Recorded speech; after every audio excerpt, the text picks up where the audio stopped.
and the Canes could do no damage. Miami lost 2 in a row at home for the first time in 12 years. But the Hurricanes are blowing again, and with Ryan Clement fanning the breezes, the Big East crown is still theirs to win.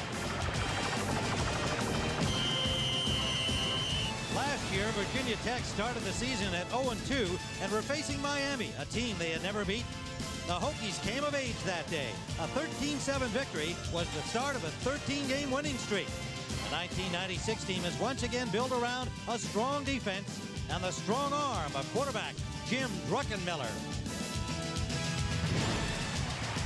It's Virginia Tech and Miami here on CBS.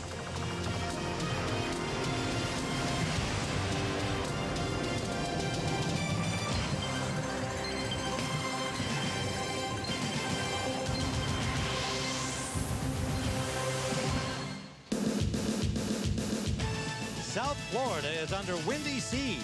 40-mile-an-hour winds are pounding the beaches, creating crashing surf and blowing sand all over the chic porches and patios of famous South Beach. But neither wind nor sand nor expected rain can deter the hardy tailgaters at the Orange Bowl. Inside the stadium, it looks like hurricane weather for the home team. A crucial Big East matchup, Virginia Tech at Miami. And here come the Miami Hurricanes.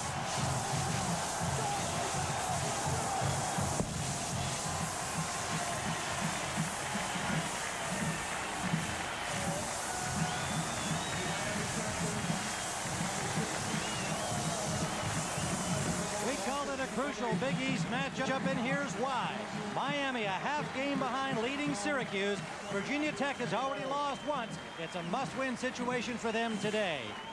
The weather, the winds are expected to reach gusts up to 40 miles an hour in what's being described as a tropical disturbance, and it will definitely be a factor in this game today. Hi everyone, I'm Tim Ryan with Terry Donahue here at the Orange Bowl. Weather, wind, a factor as we said. Terry, does it favor one team or the other? Well, whenever you play into heavy wind, the team that can kick the ball the best and run it the best had the advantages. Coming into today's game, Virginia Tech has emphasized the run, the run, the run. Therefore, the edge has to be with them. And Miami, despite losing twice this season, favored to win here today. They have beaten Virginia Tech 7 out of 7 at the Orange Bowl. What do they have to do to make it 8 in a row? Well, Miami is averaging over 30 points and 400 yards a game behind their fiery quarterback, Ryan Clement.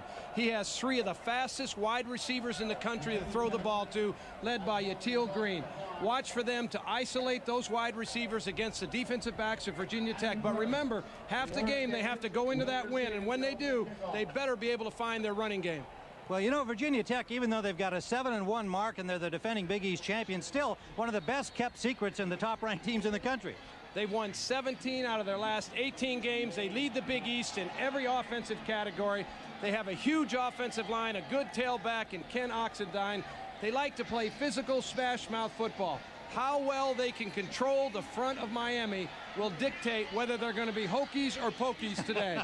All right, the Hokey Pokey. I doubt that Michelle Tafoya is old enough to remember that dance, but let's join her down on the sidelines. Michelle? We did it in kindergarten, Tim. Anyway, the ground crew down here tells me that there is no wind gauge in the Orange Bowl, and that's pretty ironic when you consider how much and how often the wind blows. But they have seen fit to reinforce the stability of the goalpost by tightening all the necessary nuts and bolts. Of course, that won't keep the post from swaying. Now, as far as securing Miami quarterback Ryan Clement's separated left shoulder, head trainer Scott McGonigal tells me that they have removed all the restrictive apparatus that Clement had to wear in the last 2 games and replaced it with a simple silicone donut pad to protect the shoulder. They tell me his shoulder's about 98% healed. It's not his throwing arm, so the only real concern about Clement today is keeping him protected from a very physical Virginia Tech defense. Tim, let's send it back upstairs to you. All right, Michelle, we are ready to go here, and Virginia Tech won the coin toss and elected to kick off. You can see Miami leads this series 12 games to 1. The last time out, however, at Virginia Tech in Blacksburg, it was the Hokies' time. 13-7, and they hope to prove they can win here at the Orange Bowl. Until the wind already into play, Terry, as Virginia Tech opting to kick off the football.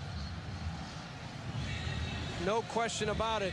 Virginia Tech wants the wind early in this game. They want to be able to force Miami to have to run the ball I think you're lucky when you win the toss in these kind of conditions because you're able to dictate at least the early part of the game.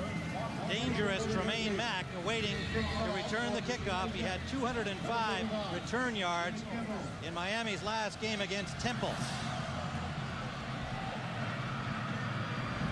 Deep in the end zone with the wind, and he will just down that one. Miami will start from the 20-yard line. Ryan Clement brings on the Hurricanes, passing at 61%, 14 touchdowns, only 4 interceptions. His rating of nearly 150 is 9th in the NCAA. Good game against Temple in the last outing, 15 of 28, 253 yards and 2 touchdowns. Wind in their face, the Hurricanes begin here at the Orange Bowl.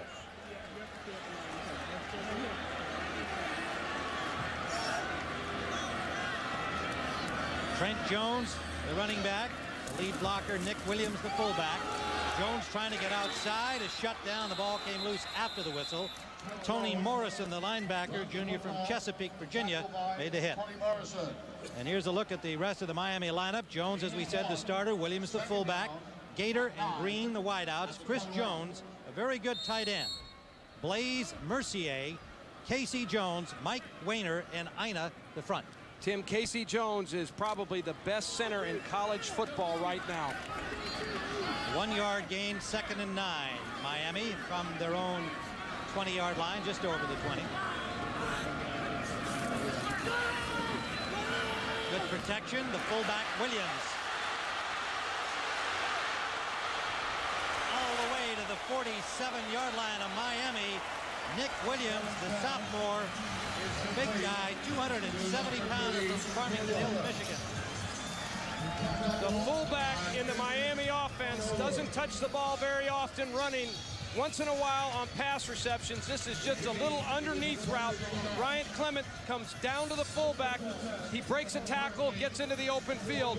Nick Williams is going to be a star if he continues that today. 26-yard gain for Miami and a first down. Huge hole for Jones.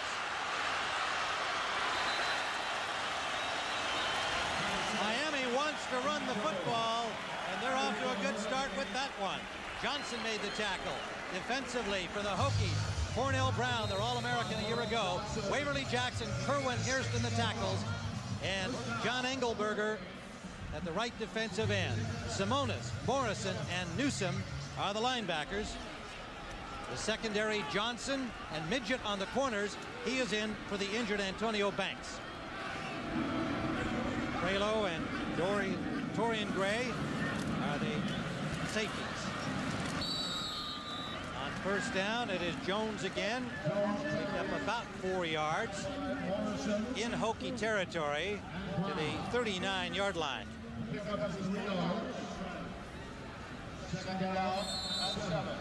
Tony Morrison and Cornell Brown made the stop. 2nd and 7. This is the Virginia Tech bench where Jim Druckenmiller is getting ready for his first offensive series, and he's feeling the need to cool off evidently if we didn't have enough wind. Jones is stacked up this time, and Brandon Simonis made the tackle. One of the challenges that Larry Coker, the offensive coordinator at Miami, has today is to try and attack the 8-man front of Virginia Tech. They have 8 people up on the front of the ball. Therefore, they're going to force you to throw oftentimes throughout the game. Larry has to be able to keep this Virginia Tech defense off balance. Loss of a yard in the last play, leaving 3rd and 8. 35-yard line of the Hokies. Opening series. Sudden hit from behind and sacked at the 40. Kerwin Hairston.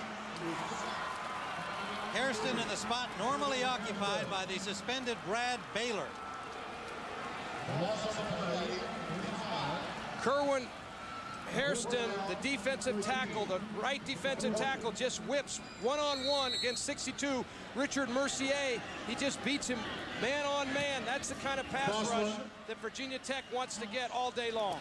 Crosland's punt hung up in the wind and comes down at the 13-yard line, where the Hokies will have the ball for the first time. We are scoreless at the Orange Bowl.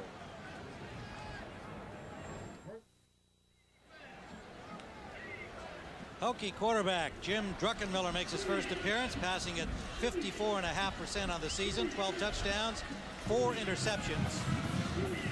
And leading out the Hokies offense, joined there by Ken Oxendine with 628 yards rushing to lead the Big East. Edmonds the fullback, White and Scales the wideouts, Jennings the tight end. Haygood, 2 Washingtons along with Billy Conity and Gennaro Di Napoli. First down, the fullback, senior Brian Edmonds. Nowhere to run, got maybe a half a yard. Defensively, Kenny Holmes and Kennard Lang with Fortney and Davis in the middle. The key will be Fortney and Davis in the middle. They have to be the anchor points in that Miami front. Russell, Burgess, and Coley the linebackers. Druckenmiller, first pass of the day. And with running room is Oxendine out of the backfield. First down, Hokies. To their 29-yard line.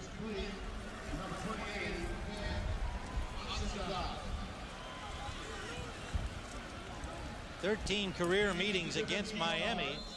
That stat is a little bit staggering. Only 13 touchdowns. Remember, they lost 12 in a row before winning last year at Blacksburg. Well, Virginia Tech has not been successful against Miami, particularly here in the Orange Bowl. First down. Oxendine picks up about 3, maybe 4 yards on the play. Tim, Virginia Tech is running their no-huddle offense, which is traditional for them. They do this because they want to reduce the number of substitutions that come in from the defensive side of the ball. It also forces the defense to communicate without getting in a huddle. It puts stress and strain on them. 2nd and 7, play action fake to Oxendine. Little screen out the short side, and another first down. Good looking play from the Hokies. Sean Scales takes it up to the 44-yard line of Virginia Tech. We talked at the beginning of the telecast about the size of Virginia Tech's offensive line. They're about 305 pounds a man across the front. Very physical. They take good line splits. They run a lot of zone blocking plays. The key is to try to match up against those 305-pounders. First down, Hokies, their opening drive. Good fake by Druckenmiller, and he's on target. Here goes Scales. All the way to the Miami 22-yard line. Pulled down by Marcus Wimberly. Perfect fake and pass from Druckenmiller. The key to play action passing is the fake by the quarterbacks and running backs. Druckenmiller has a great play action fake, puts the ball right on the money, well timed. Starks, number 23, misses a tackle. Scales takes it down the right sideline. Starks going for the ball, tried to knock it away, and that cost him the opportunity to make the tackle. So one of those cornerback wideout gamble plays, and the Hokies won this one. Oxendine for about 3 near the 20-yard line of Miami. So far in this drive, what Virginia Tech thought they might be able to do, which is smash the ball right at Miami. They've been unsuccessful, but getting the ball outside on the perimeter, they've been able to move the ball effectively against Miami. Fortney made the tackle there for the Hurricanes. 2nd and 9. It's just a gain of a little more than a yard. Kind of an option look, and now to the end zone overthrown. Druckenmiller rushed the pass a little bit, and it got up in that wind. Intended for Sean Scales. Jim Druckenmiller is one of the strongest, most physical players on Virginia Tech's team. He can take any kind of hit that the Miami defense is going to lay on him, but Kenny Holmes right there makes him understand that they're going to try to put him into the turf all day long. It'll leave 3rd and 9. Hokies, 23-yard line of the Hurricanes of Miami. Druckenmiller gets some time with the fake, and he connects to Scales. Scales has a first down inside the 10-yard line, pulled down by Tremaine Mack.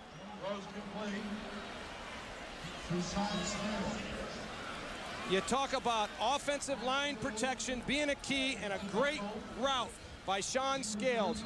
Druckenmiller puts the ball right where he needs to. Tremaine Mack tries to make the play, misses the interception.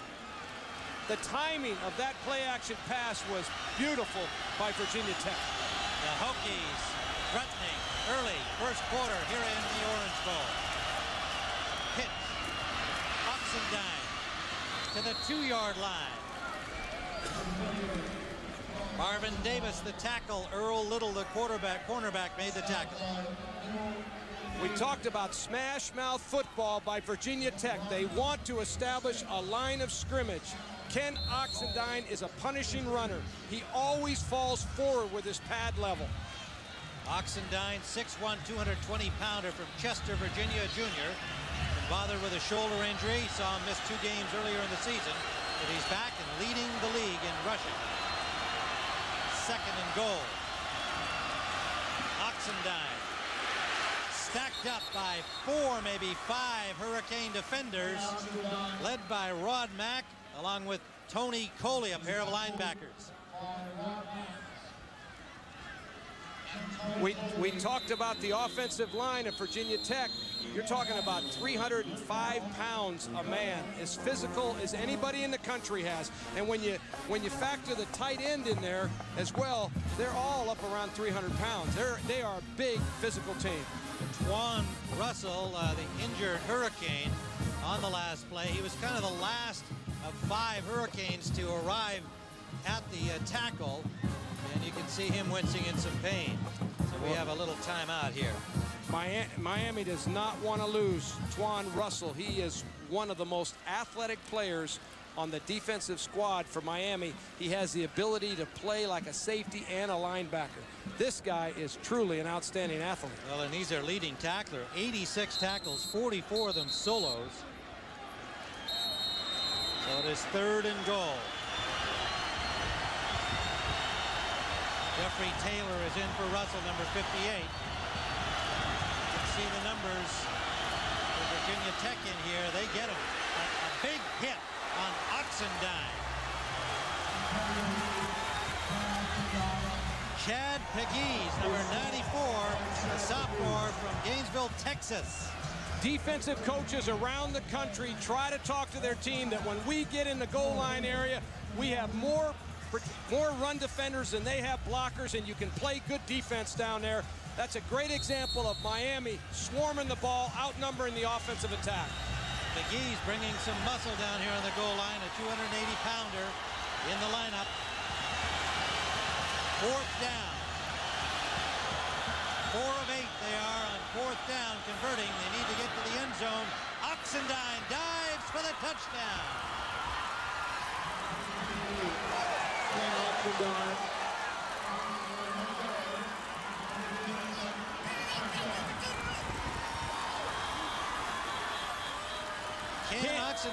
Ken Oxendine can vertical jump 35.5 inches.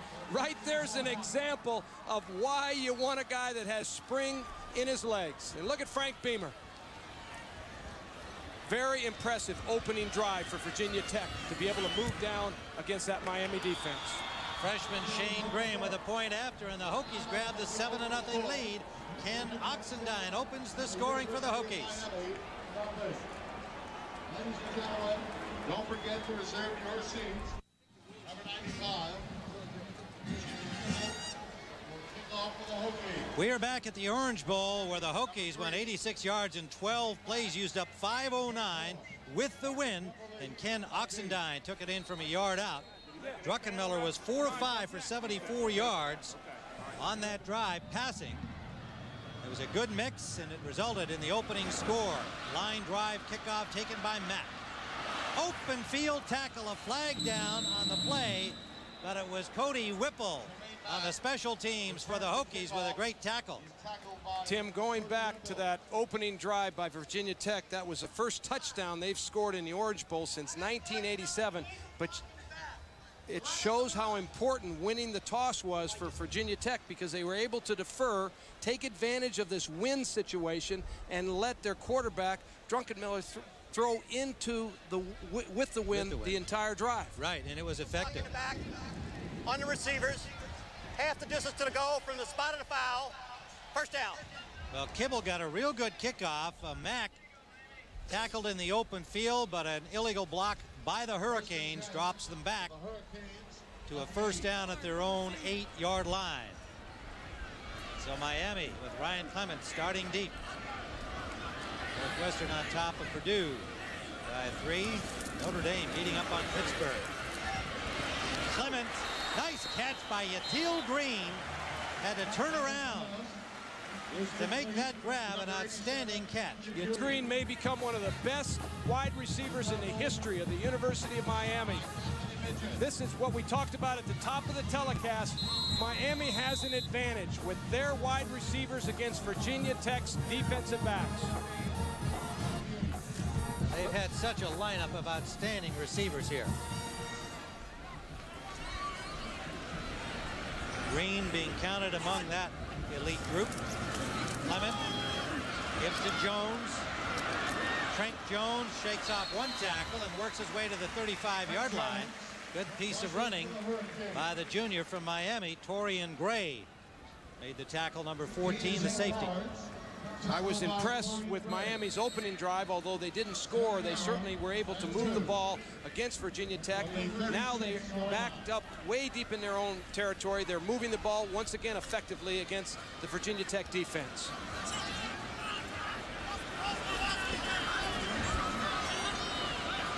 Second down and 2 for the Hurricanes.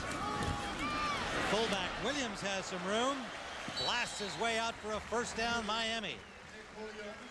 Let's get an update on the Georgia-Auburn game and take you to Pat O'Brien in New York. Pat? All right, Tim, Georgia has evened the score now at 7 on this Patrick Pass 11-yard run. Pass replaced back Robert Edwards in the starting lineup today. Pass is a true freshman, and Tim, you might be interested, also a minor league baseball player. Good athlete. Back to you and Terry. Thank you, Patrick. Miami moving the ball now on their second offensive series. They have a first down at their 43-yard line. Clement has hit 2 of 2 into the wind. This is Jones, a huge hole. First down, Hurricanes into Hokie territory at the 41-yard line. Gray brought him down. Miami needed a run, and they're showing they can. Butch Davis wants to establish a running game. Nick Williams, 30, the fullback, made a key block that allowed Trent Jones to break this into the open field. That is what Larry Coker and Butch Davis really feel comfortable doing, trying to be balanced, trying to get the run going, as well as a good throwing game. Miami rushing at 144 yards per game. And we have a timeout. We'll be back at the Orange Bowl with the Hokies leading the Hurricanes 7-0.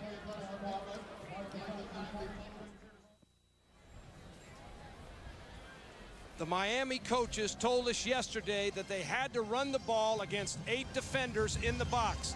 This is an example of what they want to get established. Brennan Simonis, number 21, the defensive end, came upfield too far.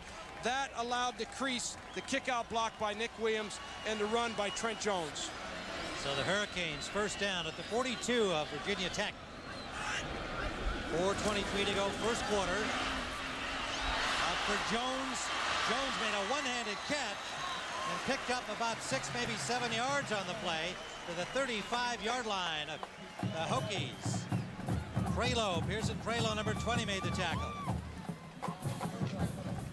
7-0, Virginia Tech on top. 4 minutes remaining. Miami, wanting to run the ball, has done it so far here in the first quarter. With 45 yards rushing, Virginia Tech with the win. Saw Druckenmiller hit 4 of 5 en route to their opening score.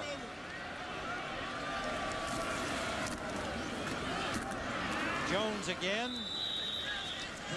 Close to the first down. It'll leave third and very short. Tony Morrison, the linebacker, number 8, made the tackle, a junior from Chesapeake, Virginia. Miami just wants to make sure they can be two-dimensional. They do not want this to become a one-dimensional game. When they rush for over 150 yards, they've got themselves a chance to win this ball game, Tim. I'd say that's a real good chance right now. That's some record. 3rd and a yard. Miami. 2 wideouts to the left. In the I formation this time. Jones again, and he has the first down. Running behind the fullback, Nick Williams. Hurricanes will be 1st and 10 from the 31-yard line.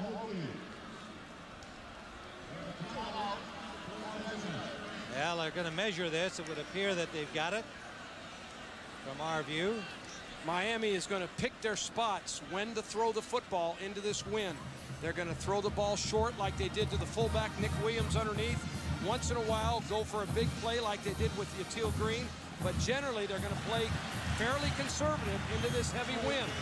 And it is a heavy wind. If you join us along the way, it is gusting up to 40 miles an hour, creating huge surf at nearby South Beach. Sand blowing all over the place down there, and threatening skies. No rain as yet. We may not get any, but we have high winds that are definitely a factor. Hurricanes trail 7-0. First down, 31-yard line of Virginia Tech. They set Williams up on the wing. Quick pass inside for Green. He has a first down to the 18. Perfect little slant. Clement on the mark. When you can isolate Yatil Green, look, watch his fingertips right there. A little nervous switch he has. When you can isolate Yatil Green against Loren Johnson, number 12 for Virginia Tech, the advantage is for Miami. Yatil Green is virtually impossible to cover one-on-one for Virginia Tech. Johnson, a sophomore from Miramar, Florida. Going to play here in his home state. First down, Hurricanes. Short drop from Clement. Clement on the mark, but it is dropped by Chris Jones. Bothered by the defender who went flying up into his face, Anthony Midget. Midget, the freshman from Clewiston, Florida. Another Floridian who's getting the start for the injured Antonio Banks. Banks, the senior from Newport News, is out with a groin injury. Well, and Anthony Midget is going to be tested today. He wears a wristband so that when he hears the defensive call, he can check himself. A lot of young players want to be reassured. That's exactly what Anthony Midget is doing today with that wristband on. Midget played well when he came in against East Carolina, had an interception and a sack after Banks went down in that game. This is Williams. Williams blasts inside the 5. Tripped up by Newsom, but Williams, circling into the middle now, has had a couple of important plays. Miami has not utilized the fullback as much as they would like this season. They said yesterday to us that they wanted to get the ball more to Nick Williams. This is the same play that he had earlier in the first quarter, just a different formation coming from another side. 41 yards on his 2 catches. And when you look at Nick Williams, you're looking at a load. That guy's 270 pounds. That's a frightening prospect to see coming at you. This is Jones dancing and shut down, but squirms down near the 2-yard line. Tripped up by Cornell Brown, and then Loren Johnson finished him off. Butch Davis, a real disciple of Jimmy Johnson, was with Jimmy here in Miami, coached with him at the Cowboys, and he said one of the things he learned from Jimmy Johnson was the fact that when you run the I formation, you better give the ball to the tailback, not the fullback. But Butch Davis is moving a little away from that today. He's utilizing both backs in the backfield. 2nd and goal, Miami. Good fake and wide open Jones, the tight end, for the touchdown.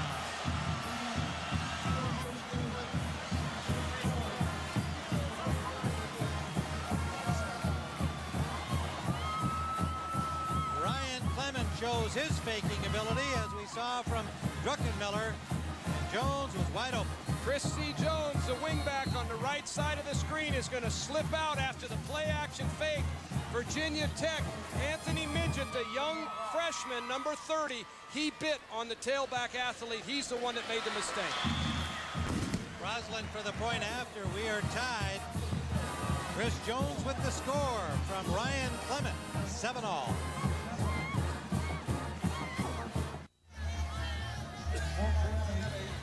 Approaching the end of the first quarter, we're tied at 7. Let's take a look at the Miami score, Terry. Anthony Midget, who's starting his first game for Virginia Tech, the young freshman defensive back, he is the one that bit on the play action fake by the tailback. He follows the tailback athlete into the line of scrimmage. That allows the tight end, Chrissy Jones, to slip out in the flat wide open. Jorge Gaitan's short one into the wind, returned by Shane Miles, a reserve tight end, and out to the 36-yard line. So good field position for the Hokies starting this series. Tied at 7, 41 seconds left in the first quarter. There's Miles. Very impressed with Miami's drive into the teeth of that wind. They were able to not only run the ball, but throw it as well. Word on Twan Russell, the linebacker from Miami, a pinched nerve in his left shoulder, hurt down in that goal line play a few minutes ago. Apparently he will return. Marcus Parker now the running back, the tailback with Brian Edmonds, the fullback for the Hokies. This is Parker stacked up right at the line of scrimmage. The junior from Roanoke, Virginia. Let's go down to the sidelines and Michelle Tafoya. All right, well, Virginia Tech coach Frank Beamer last night showed his team their weekly ritual called Positive Plays. This is a tape of the best plays from the previous week. He'll sneak in a blooper, though. Watch as Jim Druckenmiller lined up behind guard last week against East Carolina, noticed it, got back under center. That was one of the bloopers that Frank Beamer snuck in, was the bloopers into the Positive Plays, guys. All right. Well, Druckenmiller a little bit embarrassed about that. Here he is on the option. Druckenmiller gets a first down running the option. The big guy, 6'4", 220-pound quarterback. Look at the smile on his face. He doesn't get to do that too often. And that brings us to the end of the first quarter with the score. Virginia Tech 7, Miami 7. We'll return to the Orange Bowl after this message and a word from your local station.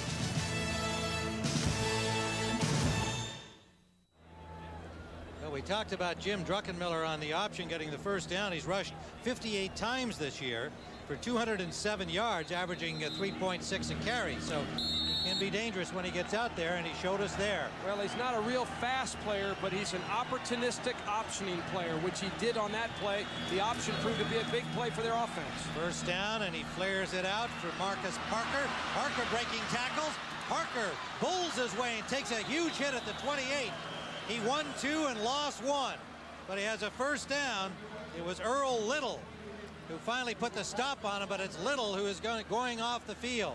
As a coach, you love to be able to throw a little swing pass to a good athlete and then let him do his stuff, and this is what Marcus Parker's doing right here, breaking tackles, making people miss. Finally, as you said, he won 2, but he lost that route. Little, however, the player had to leave the field. That was a physical mismatch. He's 185 against 222. Druckenmiller nearly dropped the ball, but now gets it off to Oxendine, and Oxendine has another Hokie first down to the 18-yard line. So Virginia Tech threatening again. Let's go to Pat O'Brien in New York. All right, Tim, Northwestern has gone up 24-14 on Purdue behind this Darnell Autry touchdown run. His second of the day. Look at him go. Autry might be playing his final home game, as he may forego his final season next year for the NFL. They just added a field goal. Back to you, Tim. Oh, what a good-looking back. Thanks, Patrick. This is Earl Little, the senior cornerback from North Miami. Put the hit on the tailback Marcus Parker, who carries again here. And Little stopped Parker on the play, but it was Little who had to head to the bench with an injury. Meanwhile, a pickup of 2 by Parker, leaving 2nd and 8 at the 15-yard line of the Hurricanes. Virginia Tech has a very diversified offensive attack. They go no huddle. They really emphasize the tailback athlete, and every once in a while they'll slip in play action passing and optioning. That's what keeps the defense spread out. That's what makes it hard to play great defense, when you get spread too thin. Play action again. The pass to the corner and incomplete. Intended for Michael Stewie, number 31, the junior from Somerset, New Jersey. He's got 19 catches on the season. Ridgely has come in to replace Earl Little on the right corner for Miami. Number 29, he's a junior from Marrero, Louisiana. You know, they talk about tailback by committee at Virginia Tech. the tailback athlete, if that was a single player, you look at the yards and touchdowns, they'd be a candidate for the Heisman Trophy right there. You're not kidding. Chiron Stith, the freshman, is doing awfully well. From the spread formation to the tight end Jennings, gets to the 8-yard line. A flag is down on the play. Holding is the call against Virginia Tech. First infraction of the game.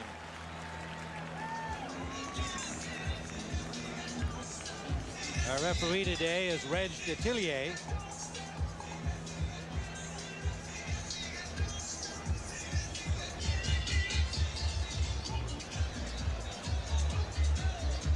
Gennaro DiNapoli, number 64, the right guard. He's the man that got caught.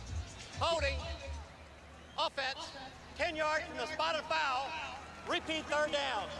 He was going against Marvin Davis, number 93, and Davis just whipped him one-on-one and put the pressure there, and he had to tackle him to make sure he didn't sack the quarterback. Well, that backs him out to the 29-yard line. The Hokies with third down.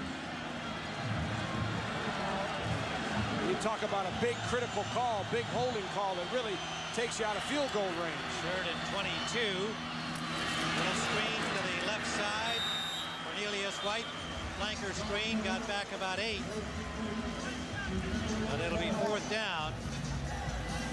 And Tech had been threatening on this drive. It was a good drive to the point of the penalty. They will attempt the field goal. It's at the 28-yard line. 38-yard attempt. Generally, coaches get upset when holding's called because we all felt like you could call holding on any play of the game. But Frank Beamer right there, that was a good call by the official. Shane Graham's long is 35, and that one might have been partially blocked. And so the Hokies come up empty as both of these teams are outstanding at blocking kicks of any kind. And it looked like Booker Pickett got a hand on this one. It's right from the middle of the defensive team. They penetrate through the guard area, and he gets his hand up. And so Miami takes over at their 21. We return.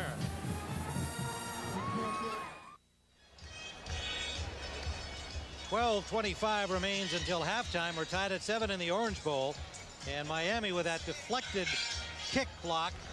Look at those numbers. 18 either blocked or deflected in 20 games under Butch Davis. Well, and that was the 6th block this season for Butch Davis in Miami. Great stuff. And Virginia Tech likewise talented in that department. So first down from just over the 20-yard line. And this is Edgerrin James, the freshman, number 32. James had 105 yards on 13 carries against Temple in Miami's last outing. He came in after they had lost their starter, Danielle Ferguson, to a hip injury against West Virginia. And then Dyrell McMillan, who took over for Ferguson, was out with an ankle injury. So James stepped in, the freshman. They had hoped to redshirt this kid, Terry, but he's a player. Well, Butch Davis is very high on this guy. He thinks he can really add some size to the tailback position and some power. He can make you miss and also run over you. They think he's going to be a great back in Miami. Miami with 2 tight ends in.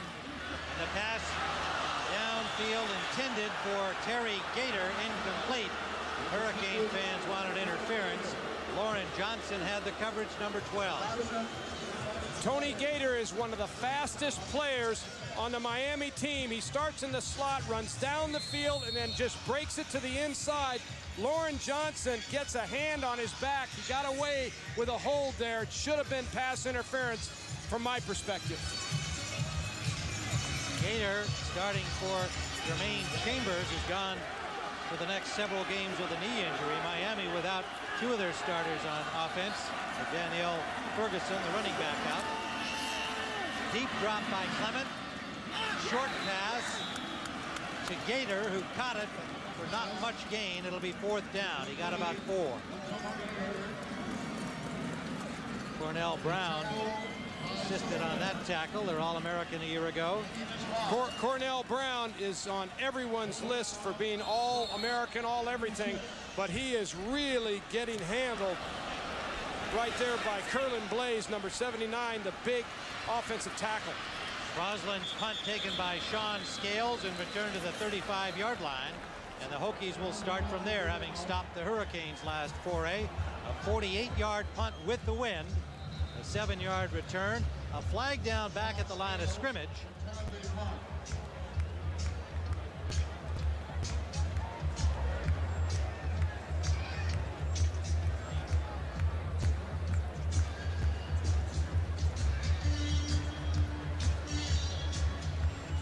Holding on the kickers.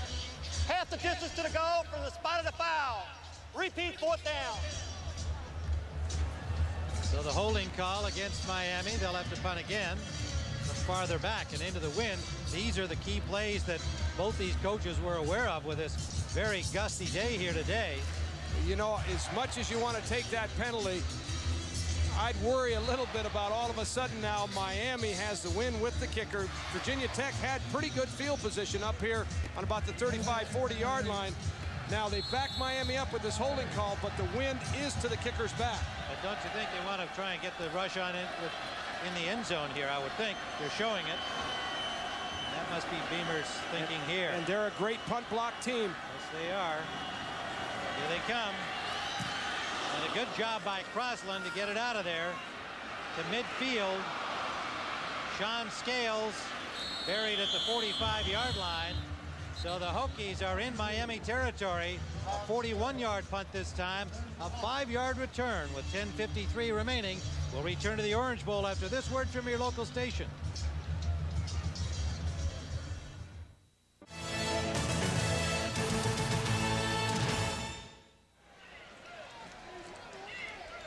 Michael Stewie and Keon Carpenter are two of the punt block experts at Virginia Tech. They run a little cross charge in the middle of the Miami rush, and Stewie almost gets that punt. So it'll be 1st down for Druckenmiller and company at the 45-yard line of the Miami Hurricanes. We're tied at 7. 10:53 to go, first half. Tim Ryan and Terry Donahue here at the Orange Bowl. Give it to Oxendine. Oxendine gets 7, maybe 8 on the play. There's a Hokie down. Runs up the middle. Getting up, limping on the play. Mack and Coley make the stop for Miami.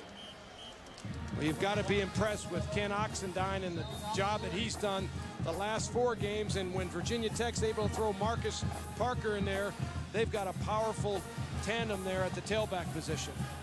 Jay Haygood was the injured player for Virginia Tech, senior tackle, plays the left side. And on 2nd and 4, Oxendine gets a couple, maybe 3. He'll be just short of the 1st down. Derek Smith in at left tackle, number 74 for the Hokies, replacing Haygood. Bill Miller, the defensive coordinator at Miami, made a real point yesterday about 93 Marvin Davis and 99 Denny Fortney. They wanted to make sure that the inside of the Miami defense could hold up right in that area, and thus far they've been able to hold up against Virginia Tech. 3rd and 2, some early action. Whether they were drawn or whether they were offside, the Canes came steaming, and they think they're getting the call, and they do.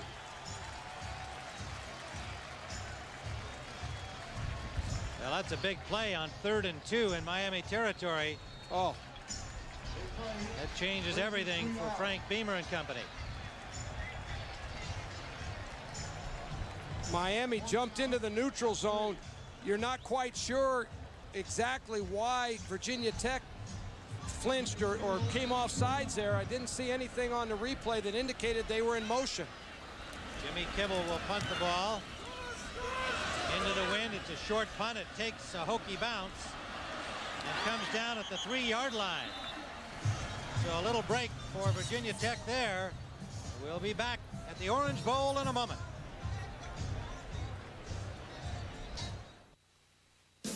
Hi, everybody. I'm Pat O'Brien in our New York studios. Coming up on the College Football Today Ford halftime report, all the scores and highlights, including Danny Wuerffel's final home game at Florida Field. Florida dominated South Carolina 52-25. We'll see you at halftime.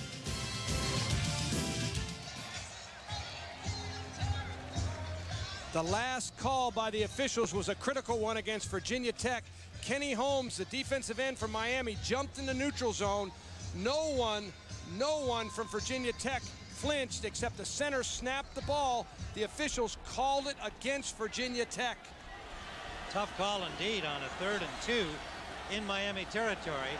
The Canes, meanwhile, have to start from their 2-yard line after that punt rolled down there and was covered. Clement on 1st down to the tight end Jones, overthrew him, incomplete. And Jones looking for an interference call on the linebacker Myron Newsom, none forthcoming. Myron Newsom was trying to match up man against man with Chrissy Jones. Myron Newsom is only 5'8". Jones is 6'2.5". There's a mismatch there, but Newsom got away with a good tight coverage that time. Myron Newsom at 5'9", 216, kind of a Sam Mills type. They say he's the shortest starting linebacker in the Big East Conference.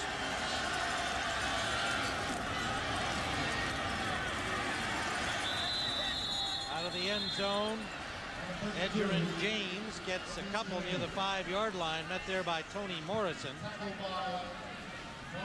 Clement now 7 of 10 passing. And he'll have another passing down here on 3rd and about 9. 8:17 to go. In the first half, we're tied at 7. Hokies opened the scoring, a brilliant drive engineered by Jim Druckenmiller. And then a likewise long drive by the Hurricanes, tying it at 7. Miami with the win in this quarter. This is James. To the 35-yard line. The freshman. You got to give the offensive coordinator, Larry Coker, a lot of credit for this call. It's long yardage. He decides to play conservative. He runs the ball. James, the tailback, Larry Coker said he can flat make you miss. Here he makes a lot of them miss. That's the youngster they were going to redshirt. He had a slight fracture of the wrist when Danielle Ferguson went down, and then Dyrell McMillan got hurt with an ankle injury, although he's ready to go today. James got a chance to play at Temple, rolled up 105 yards, most of it in the 3rd quarter. And a timeout called by the Hurricanes with 7:26 to go. We're tied at 7. First half. Go, Canes! Score. Kim Ryan and Terry Donahue at the Orange Bowl in gusty, windy conditions, reaching up to 40 miles an hour. And the Hurricanes and the Hokies are tied at 7. Miami ball at their own 34-yard line with the wind here in the 2nd quarter. Ryan Clement.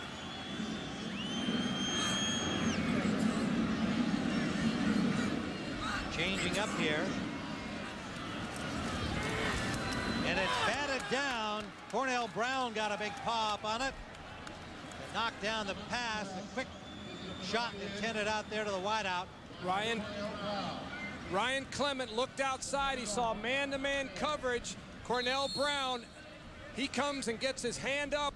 Defensive linemen are taught anytime the quarterback sets short, go ahead and get your hands up because you can't get there with the pass rush. Get there with the deflection. Excellent job by Cornell Brown. Nice little jump by Brown, too, showing his athletic ability. Perfectly timed, 2nd and 10. Double wide out to the right again. They give to James. James showing his running ability. A flag is down as he got near the 1st down. Looked like he was pushed out just shy of the 1st down. Edgerrin James is a big 220-pound fast running back. He adds a dimension to the Miami offense that they have not had since Ferguson got hurt. Holding is the signal against the Hurricanes, wiping out that good effort by James. You know, and he's a tall guy. Goes 6'1", 6'2", and yet he runs with kind of a short stride. And he's got outstanding speed, as we can see. He looks like he's going to be a real good one. They're excited about him. He can make you miss, and he's going to be a game breaker, particularly as he gets more experience. Spotted a foul. Repeat, 2nd down. Highly recruited. Butch Davis real pleased to be able to talk him into coming to Miami. You know, when you can put different kinds of tailbacks at a defense. It helps you. When they play Trent Jones, they're playing a 5'7", 185-pound type player who's quick and elusive. You play James, you're playing the big, powerful, strong back. It gives a change of pace to the defensive front. Holding penalty leaves them with second and close to 13. Clement sideline wide open. It's Green, first down and then some.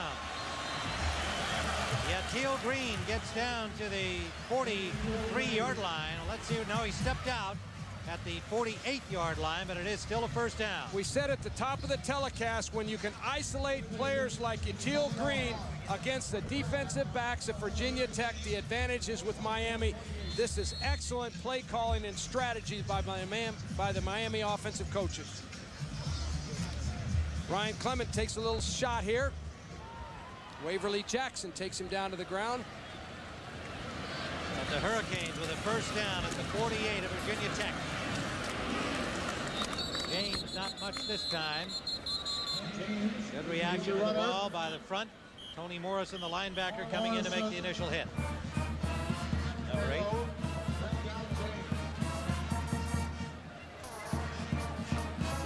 .650 remaining, a little under that now, and Miami with one timeout remaining. The Hokies have all 3 of theirs. Virtually no gain. We'll call it 2nd and 10 for Miami. The 48-yard line of the Hokies.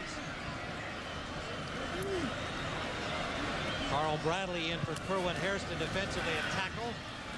Clement had the time, but the coverage was good. And now trying to find an open man, throws it up for grabs. Danny Wheel had the pressure on him. Gator, the intended receiver, couldn't bring it in.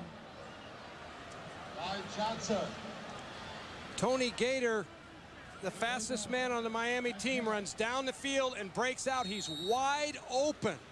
Ryan Clement just does not get the ball to him with a well-timed pass. Consequently, he scrambles and threw the ball up for grab. Once again, he gets hit.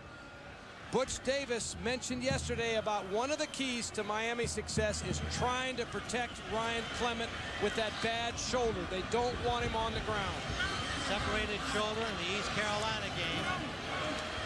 He unloads this one quickly, and Gator keeps going. Still going. Finally knocked out of bounds at the 25-yard line. Pearson Prelo, but there is a flag down. Pearson Prelo just bounced off Gator. And he has the first down yardage, but the flag is back at the 45-yard line of Virginia Tech.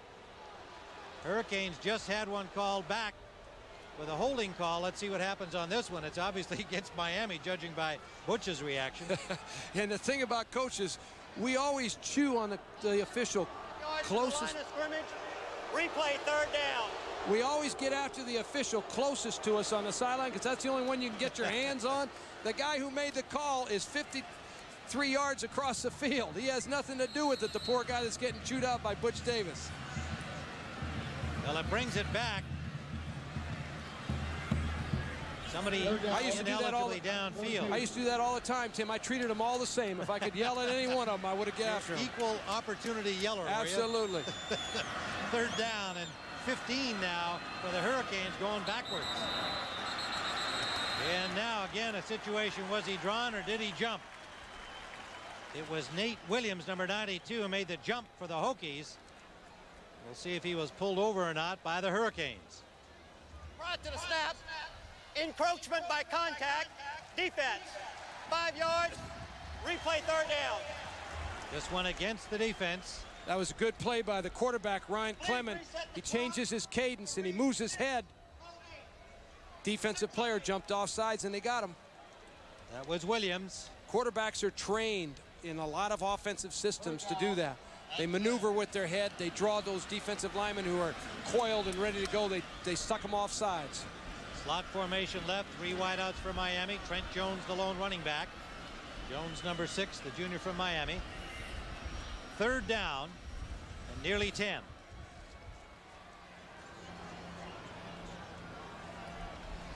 They're adjusting the clock. They now have it back to 6 minutes and 8 seconds. Remaining first half, we're tied at 7.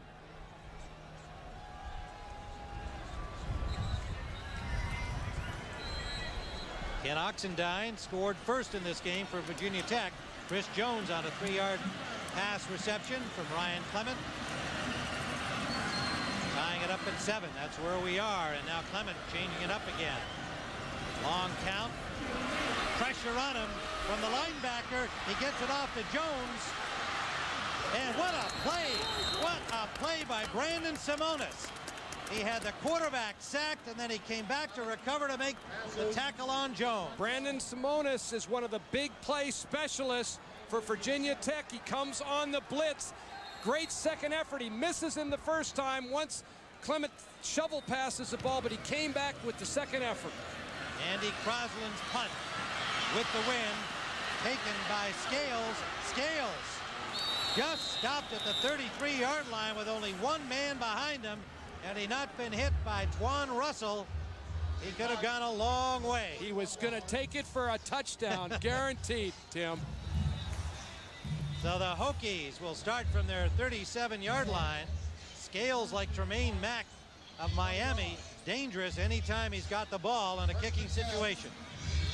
41-yard punt, a 20-yard return. 5:31 remaining first half. Jim Druckenmiller leads out the Hokies from the eye.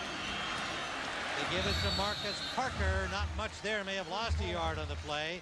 Let's go down to the sidelines again, and Michelle Tafoya.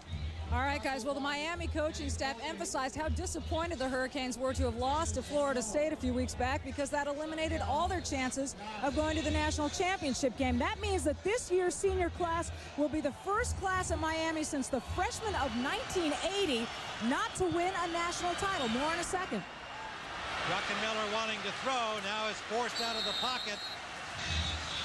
Got back just to the line of scrimmage. Let's go back to Michelle. 16 consecutive classes, Tim, had been part of one of 4 national championships since 1983, and that's an unprecedented string in Division I-A. The coaching staff here at Miami very aware that when players come here, they expect to win a national title, Tim. And if they don't fulfill the expectation, they're not happy campers. Well, the expectations here at Miami are incredibly high. But that's why they have a great program. They expect to win the national championship. Third down from the shotgun. Druckenmiller got time, and he's got the tight end Jennings. Jennings for the first down. What a clutch play. Druckenmiller and his tight end Brian Jennings. And the rush from James Burgess, the linebacker, number 54. Brian Jennings has only 7 receptions coming into today's game, but a lot of people think he's one of the very top tight ends in the country and will be a great pro player at the next level. Give Jim Druckenmiller credit. He stood in that pocket, he waited, and finally released that ball. Big time play by both players and a first down at the Miami 45. Play action fake. And that ball on the mark, but off the hands of Cornelius White. Couldn't bring it in, number 4. Tim, one of the things that's happening today that's a little bit surprising, I thought that Virginia Tech would be able to run the ball more effectively. They've only rushed for 51 yards thus far in the game. But what they have been able to do, they've been able to get the ball outside, particularly throwing it, and down the field against this Miami defense. And kind into of different. the wind. And into the wind, different than what I thought. Yeah, and Druckenmiller yesterday when I talked to him and he was testing it out here in similar winds yesterday, wasn't too concerned about it. And this time it's Marcus Parker hit by Earl Little.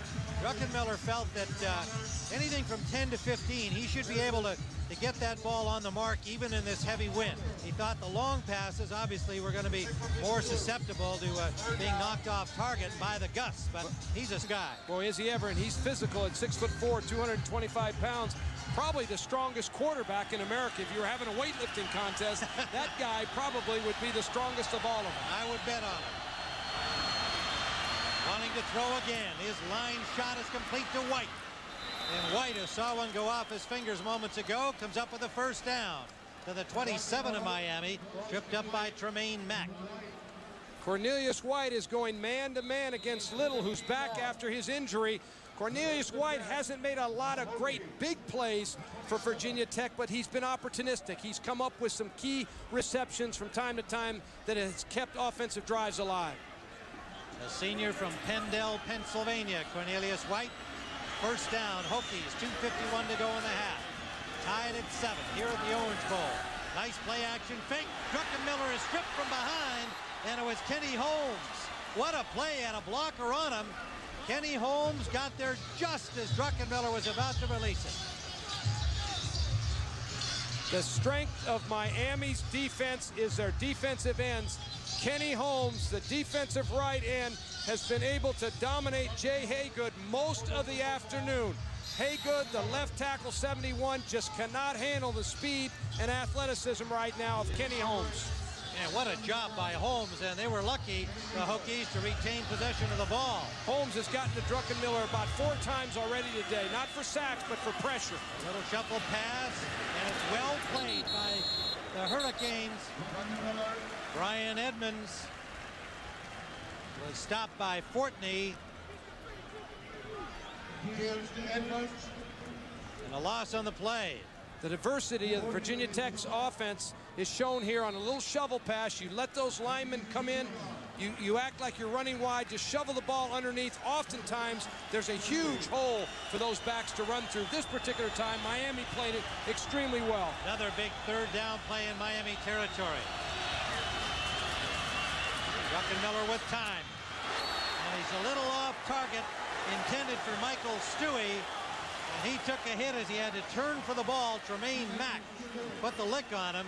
He had no chance to catch it. If you had to talk about the best player on Miami's team defensively, it's number 3, Tremaine Mack. He is a fearless, courageous tackler. Right there, he put his hat right on him and knocked Michael Stewie loose from the ball. Timeout called by the Hokies with a 4th down play coming up. 1:25 left in the half. The ball at the Miami 30-yard line. So we'll be back at the Orange Bowl to see what Frank Beamer and the Hokies do, tied at 7.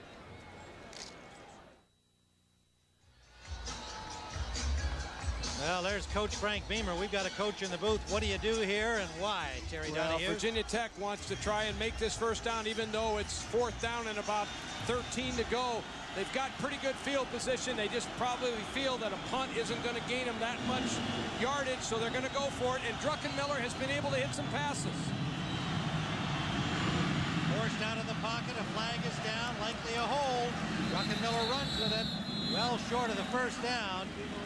And let's see what the flag is. Likely holding against the Hokies. I think Miami will decline this penalty and just take the ball where it is, about the 22-yard line. They won't give them a chance to punt this ball. Now they're given the choice now. And so the holding call. Holding. Offense. Penalty refused. First down, Miami. Well, you were good on making the choice, Donahue, but you were a little kind of iffy about what play to call. Well, I said that they were going to try to get the ball down the field. Druckenmiller, he did try to throw. He couldn't find anybody open. You'd have to call that a coverage scramble. They had good coverage. The quarterback had nowhere to go. He had to scramble. Couldn't make the first down. It's good defense by Miami. Miami, with 1:16 left and the win, first down at their own 24-yard line. We're tied at 7. A very well-played first half by both these teams. They've got their second unit offensive line in, with the exception of center Casey Jones. Clement gets some time, and he hit Jones out of the backfield, but not much on it. Pearson Frelo made the tackle. Virginia Tech's not been able to run smash mouth football like they thought coming into this game. The previous 4 games, they've dominated their opponents, but not today. Second, and he got 5 on the play, more than I thought. Clement now running out of time in the pocket, throws it upfield, and it's complete. Got help from Green coming back to the ball for a first down to the 44-yard line. 43 seconds left. Green slow to get up. 15 yards, first down. You can see today Virginia Tech with only 57 yards here in the first half rushing. Druckenmiller has done the job passing for them. Thus they're tied at 7-all, but they need to run the ball. And Green, as we pointed out, injured on the last play, and looks like he's maybe favoring a cramp possibly in that right leg. He's either cramping or has a hamstring. When we were here for the Miami-Florida State game, Yatil Green was taken off the field into the locker room with such severe cramps and finally came back to the game late, but they missed him when he couldn't compete. He is the guy that you love to put out there on the island with the defensive backs and go one-on-one. We saw him make one brilliant catch early in the game. There's Clement, and you see Green coming back for the ball. Coaches like to see that, don't you, Terry? Oh, you want to come back to the ball. The longer you let it hang in the air, the higher the percentages of an interception are. Speaking of coaches, we can't let the first half conclude without having you react to this possibility that you'll replace Lou Holtz. You'll love it in South Bend. I'm a West Coast guy, and not only that, I love working with CBS. You know that. Well, there'll be more on that, I think, Terry. I know you're on the phone answering the press all morning. First down from the 43-yard line. Clement downfield, and it is poked away, but a flag is down. Intended for the tight end, Fulcher. And it was Torian Gray, the safety. Well, I thought he played the ball all the way there. Let's see what the call is. Safeties are taught to go for the ball. Montrell Fulcher runs down the middle of the formation. He's a fast, speedy tight end. He's a converted wide receiver. He just runs down the middle. To me, that's a great defensive play. Absolutely not a pass interference call. Well, they did call that pass interference against the defense, but there was another flag back at the line of scrimmage. And they will offset. So we did not hear the call against Miami. We assume maybe a hold at the line of scrimmage is always a good bet. Well, maybe there is justice in football when they offset like that.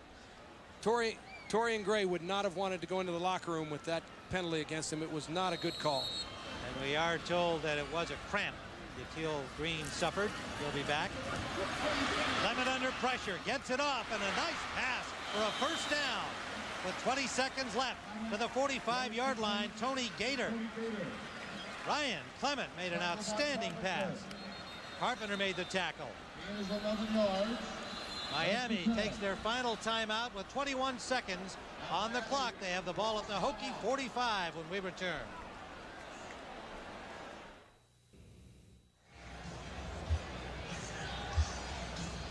Tony Morrison, the linebacker for the Hokies, injured on that last play, just getting to his feet now and being assisted off.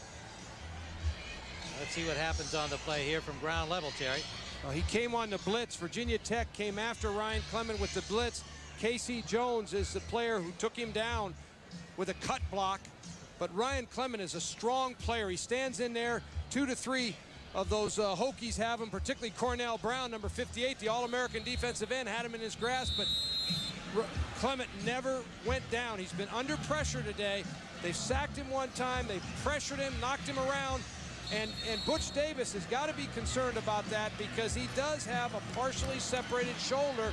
They've got to be worried about the pressure that's being put on this athlete. That's on his left shoulder, we hasten to add, not his throwing shoulder, but nonetheless a problem. Junior Steve Tate is in for the injured Morrison.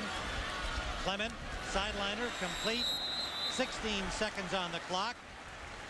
And that was Andy Atrio who made the catch. Reserve wide receiver coming up with a big play in his first opportunity of this half with 16 seconds left.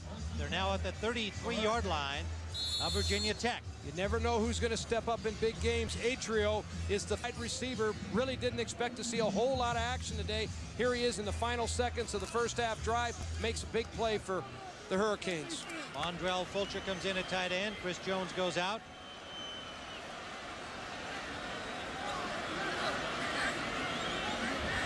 First down, Miami. Clement down the middle, complete. First down at the 9-yard line. They're out of timeouts. They have 11 seconds left. Fulcher made the catch. The third tight end, who's already seen action in this first half. Clement trying to settle his team down. The play is already called, of course. And he stops the clock by drilling it into the ground. 8 seconds left.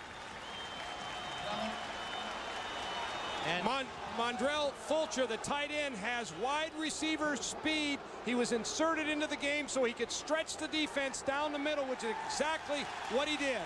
Ryan Clement, Terry, was furious when they sent on apparently a kicking unit, and he was screaming at the sideline saying, "Why are we doing this?" And then as he came to the sideline, Butch Davis pushed him back out there and said, "Okay, let's go for it."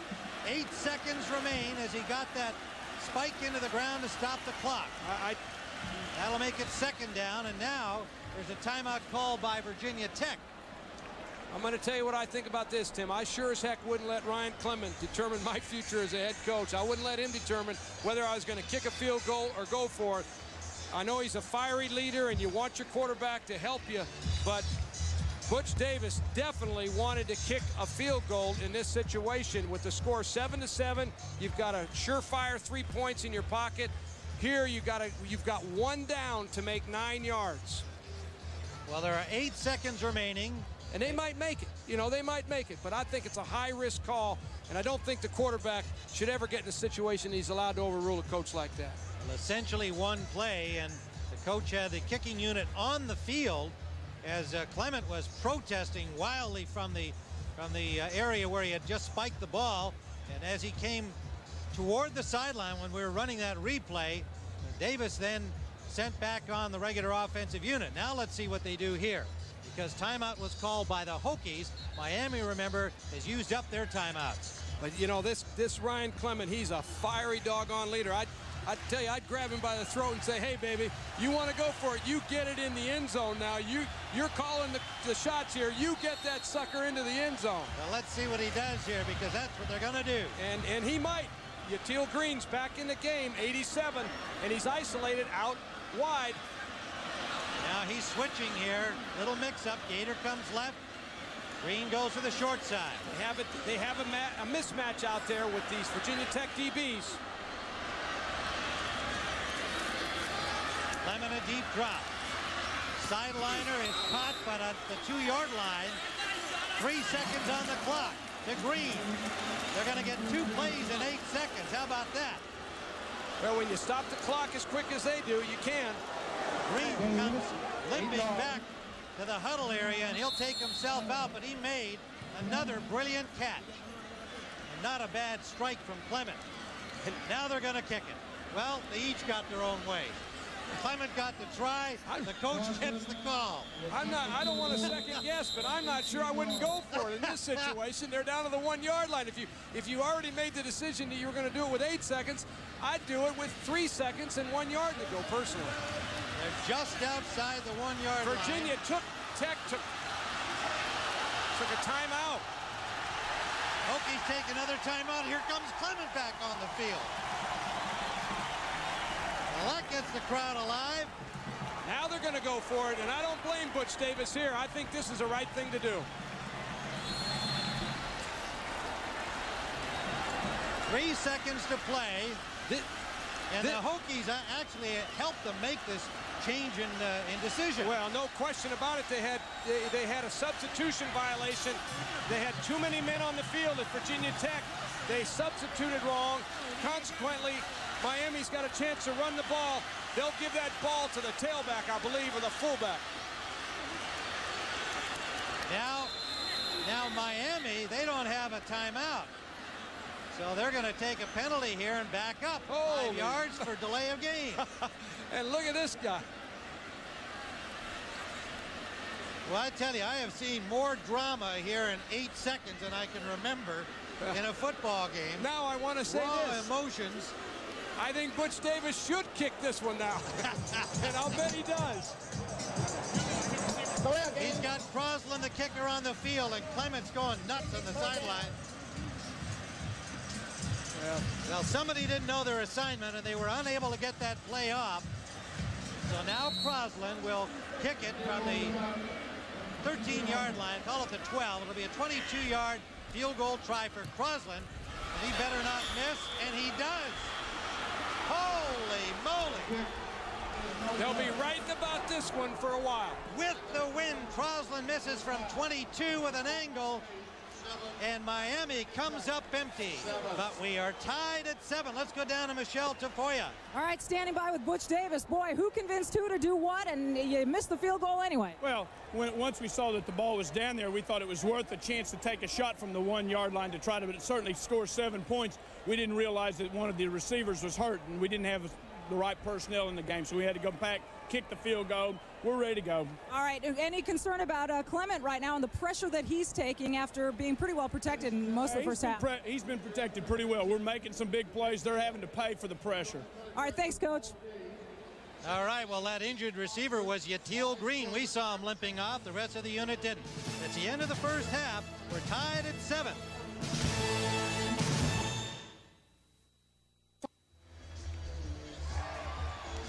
We are back at the Orange Bowl, a 7-7 tie in this crucial Big East battle. Miami unbeaten in the Big East, a half game behind Syracuse.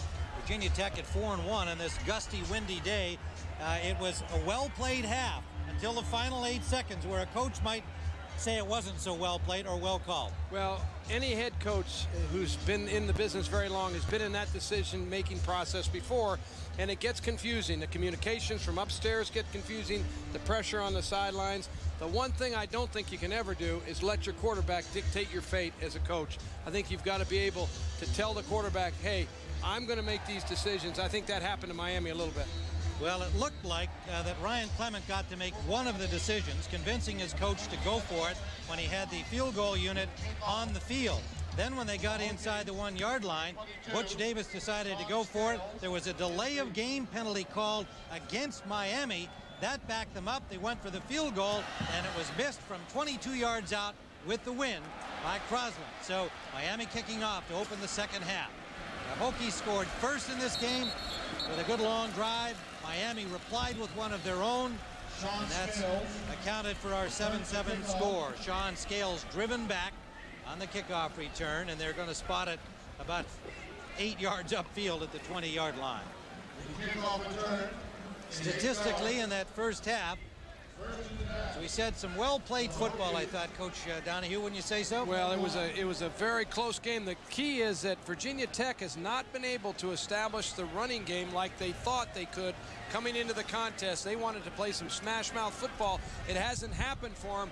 The Miami defense has held up inside, which is what Butch Davis and Bill Miller, the defensive coordinator at Miami, wanted to get accomplished. So they accomplished that in the first half against Virginia Tech. Drucken Miller was 9 of 13 passing. He opens with the run, Ken Oxendine. And he'll be close to the first down. They'll spot it at the 30-yard line. It'll leave second and about 2. Drucken Miller 9 of 13, as we said. Clement 15 of 22. I mean, they were both just excellent. Well, particularly considering the wind. In the pregame warm-up, I wasn't sure either one of them would hit a pass in the first half the way this wind is gusting. Both quarterbacks did an excellent job both with and into the wind. On 2nd and 2, the Hokies pick up first down. Holmes making the tackle on Oxendine.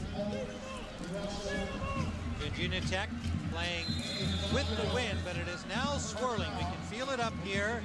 It was pretty much directly up and down the field during the first half. But there's now more of a swirl going on. We're watching the flags change, and we can feel it up here high in the broadcast booth. And the palm trees really taking a beating here today, as they have for the past couple of days. Gusts up to 40 to 45 miles an hour. No rain, however. First down, Hokies. Oh, big run for Oxendine. And Oxendine still going, hauling a defender all the way inside the 35. Tony Coley got a free ride. The linebacker, Oxendine at 6'1", 220, the junior, showing his strength. One of the things that Miami wants to do to stop the Virginia Tech running game is put 8 men up on the line of scrimmage, just leaving 3 men to play pass defense. Once you break the line of scrimmage, when you're into that alignment, you have a chance to make a long run. That's what Virginia Tech did right there. Oxendine, the leading rusher in the Big East, broke into the stats last week. 99 yards against East Carolina. He has 68 yards on 12 carries, and Earl Little is the injured Hurricane player. He was shaken up back in the first half Our winning combination. after a tremendous collision with the fullback Brian Edmonds of Virginia Tech. Looks like he's all right. Little, the senior, North Miami.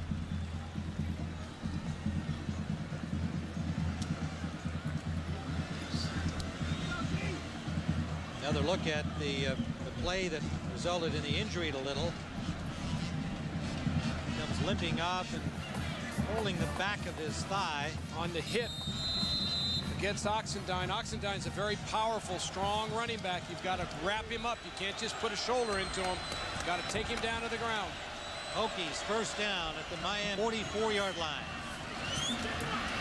Good piece of running there. Oxendine again, picking his way this time.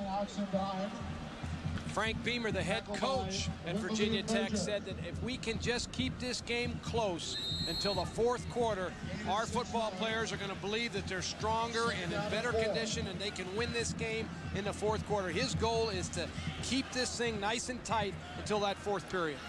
Burgess made the tackle, a 7-yard pickup. Running the ball as they want to. They have never won here in the Orange Bowl. And Oxendine this time taken down, and a good defensive play by Burgess. Senior middle linebacker from Homestead, Florida. Burgess brings down the Hokie ball carrier.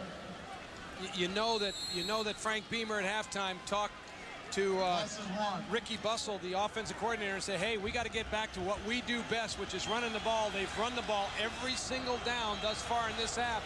They're trying to establish a principle or an attitude, and they'll throw it, but they want to get that running game established. Have to throw it here on 3rd and 5, and it is dropped. The ball was there for the fullback, Edmonds. He could not hold on. So it is 4th down. The Hurricanes defense comes up big here, blunting that opening second half drive of the Hokies. Jermaine Mack is back to receive the punt. Always dangerous in any kicking situation on either side of the ball. A high short punt. Fair catch signal. Starks inside the 15 of Miami. The punt, 27 yards. CBS Sports coverage of college football is sponsored by Infiniti, the new Q45. Everything changes but the soul. The NASDAQ stock market. And by Campbell's. Campbell's makes everything better. Tim Ryan, Terry Donahue at the Orange Bowl in Miami. Early second half tied at 7. Big East battle. Virginia Tech has never won here in 7 tries. They beat Miami at home for the first time in their history last year at Blacksburg. They want to win here in the Orange Bowl and a chance to stay in the hunt for the Big East title. First down Miami from their own 13-yard line. Trent Jones picks up a couple to the 15. Waverly Jackson made the tackle. Yatil Green has not returned to the field for Miami.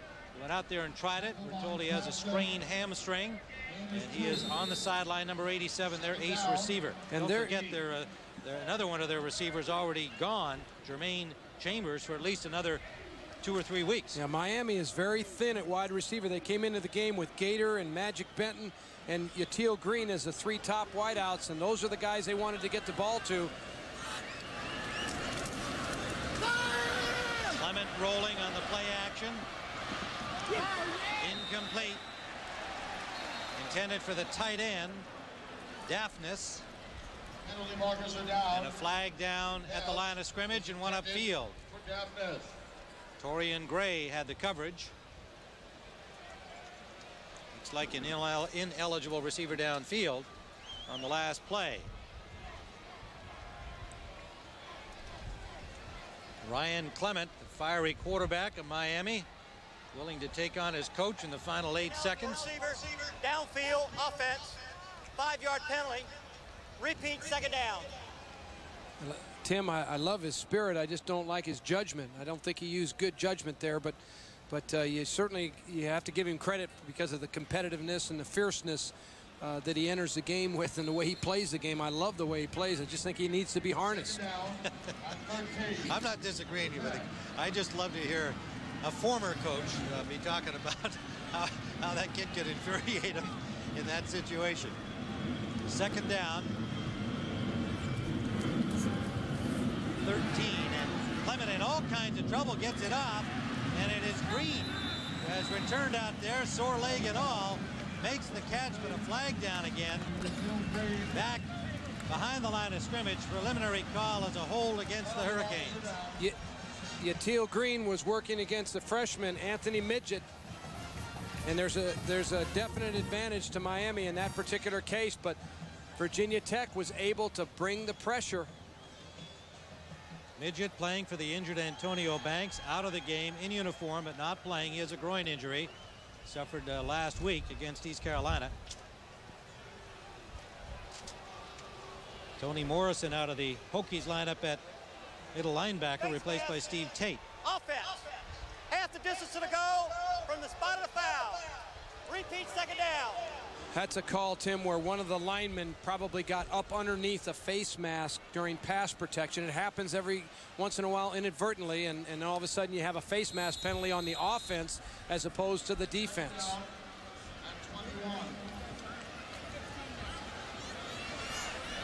So the ball now back inside the 2-yard line of Miami.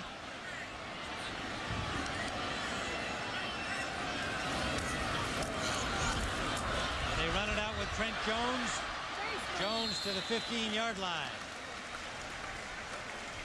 Gray and Prelo made the stop for the Hokies. That's going to leave third down and 8. Trent Jones is the smaller of the Miami defensive backs. He's elusive. He's got quick feet and vision. He just hits a little draw play and takes it up the field north and south. The nice thing that he does here, he gets a lot of good, valuable field position for Miami so that they don't convert.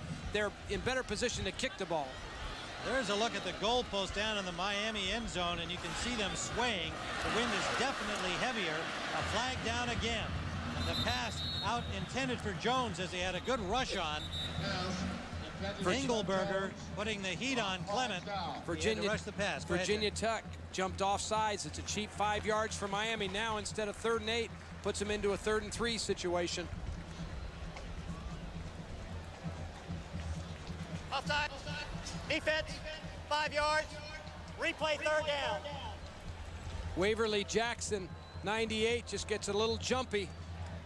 Moves just a hair early and gets caught into the neutral zone. From the 20. Green comes out. Jones comes out. Look at that end. Look at that big old guy at 300 pounds. Once he starts, it's hard for him to get back across the line of scrimmage. Daphnis and Fulcher now double tight ends in for Miami. That's the tight end Daphnis in motion. The pass is caught by Benton and a first down. Good looking play by the Hurricanes. Steve Tate, the linebacker, number 49, in on the tackle. We haven't heard a lot of Magic Benton this afternoon. He's one of the players that Miami feels is a game breaker. He's got the speed and the electricity to go all the way with every throw. He ran a little slant pass. Good job by Ryan Clement putting the ball where he needed to. And it was the freshman corner, Anthony Midget, on the coverage who made the tackle. First down, Miami. And the pass was there, just a little behind Fulcher. Tried to reach up for it. Unable to haul it down. Mondrell Fulcher. Mondrell Fulcher has more speed than most tight ends in the country. He's able to get deep into secondary because he's a converted wideout. He only weighs about 225, 230 pounds, but he can run. That makes him a real valuable weapon in the throwing game. He's a freshman, and he's seen quite a bit of time here today as Coach Davis has used all 3 of his tight ends. 2nd and 10. Canes came from the shadow of their goal line, and they're out at the 35. Lots of time for Clement, and a diving try by Daphnis, the big tight end, 260-pounder, couldn't quite haul it in. Some spectacular blocking at the point of attack. John Engelberger making the rush. Little Trent Jones, number 6, 5'7". He's the man that lays the block that gives Ryan Clement all the time in the world to try and get this ball down the field. You don't expect tailbacks that are 5'7", 165 pounds to do that to big John Engelberger, who's 6'4", 250 pounds. Job by Jones. 3rd and 10. And they sack him. Back to the 23-yard line. Second of the day by the Hokies. And it was Cornell Brown. Cornell Brown has had a tough season, nowhere near the kind of year that he had a year ago. He's one of the finalists for the Lombardi Trophy. He gets a big critical sack. No one even blocked him. There was a mistake in the Miami offensive line. No one went out to block Cornell Brown. And the Hurricanes take a timeout on 4th down, 9:10 to go in the 3rd.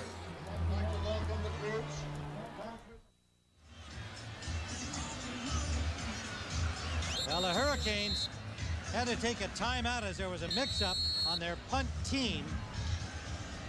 And a costly timeout as they will punt it into the wind here.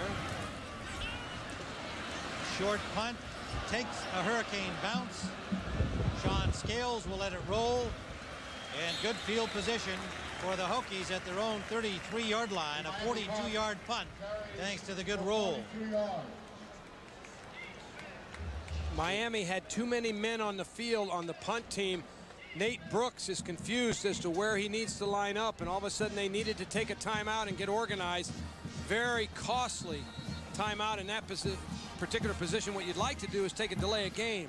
You're going to punt anyway. 5 more yards of field position isn't as critical as a timeout at this stage. I wonder, unless they were thinking, you know, they're into the wind, and so therefore they're going to be looking at a short punt anyway. As it is, the Hokies have a 1st down with good field position, and Druckenmiller hits Stooley, Michael Stooley, the junior wideout from Somerset, New Jersey.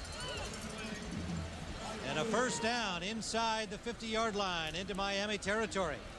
Stewie's one of the 5 walk-ons that play a significant role for Virginia Tech.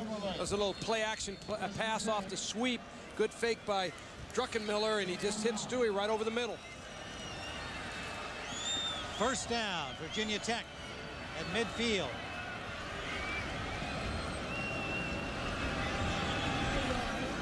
Druckenmiller changing up the call. They jump to the split back set. Get the play off.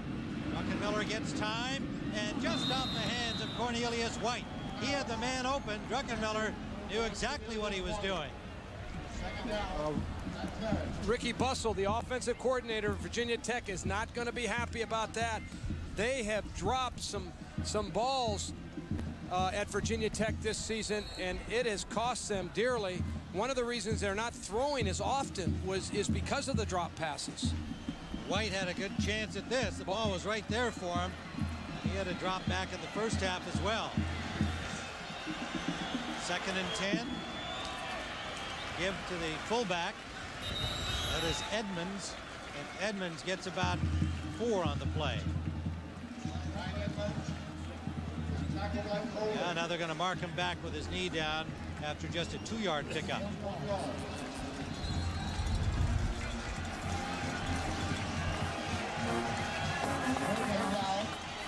3rd down, nearly 9. So the Hokies will try to keep it going here.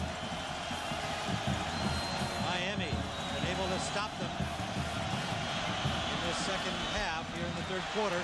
Druckenmiller steps up well, finds a man, and it is complete for the 1st down. That is Edmonds, who made an excellent catch with a defender hanging on him, and boy, did Druckenmiller deliver that ball. You expect your quarterback to make big plays for you, and that's exactly what Jim Druckenmiller did here. He steps up in the pocket. The rush of Miami is just about ready to get him, but he steps forward in the pocket, buying himself more time, therefore able to complete the pass. Great pocket work by the quarterback. excellent job, and a first down, Virginia Tech. Kenny Holmes coming off the field, the starting defensive end, the senior from Gifford, Florida. You got to get him back in the lineup as soon as you can. He's one of the big pass rushers for the Miami Hurricanes. They need that pressure on the outside. Booker Pickett in to replace him, number 53. First down, Hokies. Good block at the point of attack, and Marcus Parker gets about 5. Twan Russell made the tackle. Russell, bring him down. Well, as we said, they haven't won here in 7 tries at the Orange Bowl and haven't done much in any of the stat departments. No, but they're playing much better and much on a more even keel with Miami today than they ever have in any of their previous appearances. And remember, they beat Miami last year 13-7 in their home stadium, so they have confidence against this Miami team. This is Parker with a burst of speed and a first down inside the 25. Russell made the stop for the Canes. Boy, it's a good run by Marcus Parker. The offensive line gets a crease for him, and 64, the right guard, DiNapoli, he throws a key block, but Parker, he's a powerful, big, strong runner, and he's coming downhill at you. That wears the defense out after a while. You keep putting that guy at you. Not only that, they've been dividing the time with Oxendine so that they've both been fresh horses in there, as Miami has done with their running backs. There's Parker running hard again down near the 20-yard line.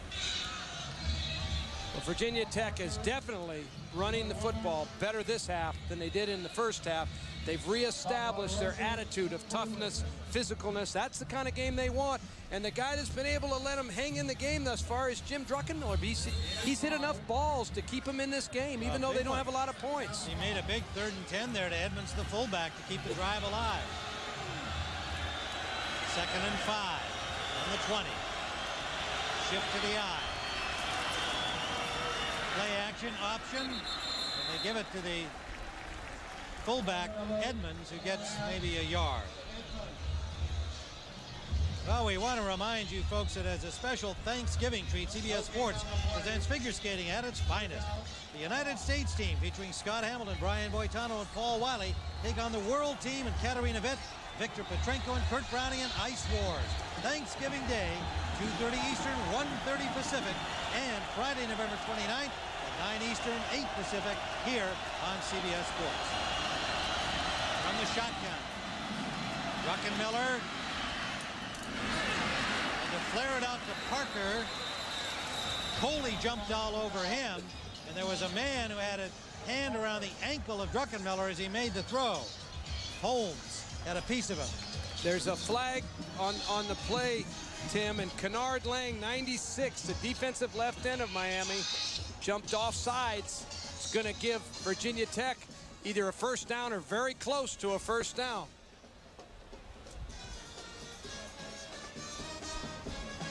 Offside, defense, 5 yards from the previous spot. The penalty will give Virginia Tech a first down. There's Kennard Lang. He's the player that violates the neutral zone, and the ball snapped. They caught him, and sure enough, Virginia Tech makes the first down on a penalty.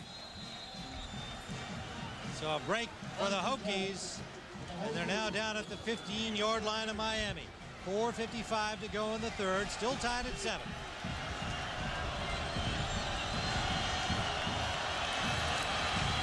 Pitch out for Parker. Parker hit hard. Twan Russell, number 45, the linebacker, a good lick on him after a gain of about 3 at the most. Twan Russell, 45.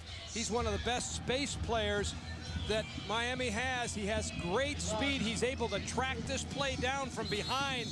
That's the kind of speed that's made Miami one of the dominant teams in the country throughout the entire 80s and 90s. That is what separates them from a lot of different squads in the country. Burgess there to help him. It turns into a 2-yard gain. 10th play of this drive for the Hokies. Play action in the end zone. Touchdown, a diving grab by Stewie. Michael Stewie at the back of the end zone. And Druckenmiller delivers the goods. The Hokies go on top. Michael Stewie runs down the sideline and then back into the middle of the defense against Dwayne Starks, 23. He just beats him man on man. Druckenmiller put the ball right where he needed to. Michael Stewie, you love that. That's a walk-on. That's a guy that walked onto that program, wanted a chance to play for Virginia Tech. And the point after is good. Michael Stewie, a junior from Somerset, New Jersey, has the Hokies on top 14-7. Marcus Wimberly. Terry Donahue, you're going to love that Alan Rossum at Notre Dame. This is Jim Druckenmiller, is so far the star for Virginia Tech. That's very eager quarterback doing a great job. And there's the guy who caught the touchdown pass. Michael Stewie working the specials here on the kickoff squad. And it's a good kickoff into the end zone. I wanted to say about Stewie that he's been working with strength coach Mike Gentry. 3 years ago as a walk-on, he weighed 159 pounds, and he only weighed 170. He's all the way up to 188. He now benches 260. He was running a 4.840, he now runs a 4.440, and he's improved his vertical leap by 7 inches. So there's a walk-on with a mission, helped by strength coach Mike Gentry. He comes up big here. Well, Frank Beamer talked about Mike Gentry, and he told me, he said, hiring Mike Gentry was the best move I ever made at Virginia Tech. They are a very strong, physical football team. Well, we talked about Druckenmiller and how strong he is, and that guy is another good example of what they've been able to achieve there. All right, Miami, first down from their 20. Trent Jones finds some real estate open and takes it all the way to the 34-yard line of the Canes. First down, Miami. 3:55 to go, third quarter. 13 yards. Canes going into the wind. They'll have the wind for the fourth quarter, although we do want to say again, it has begun to swirl more here in the second half than it did in the first, where it was more straight up and down the field. But essentially, they're into the wind.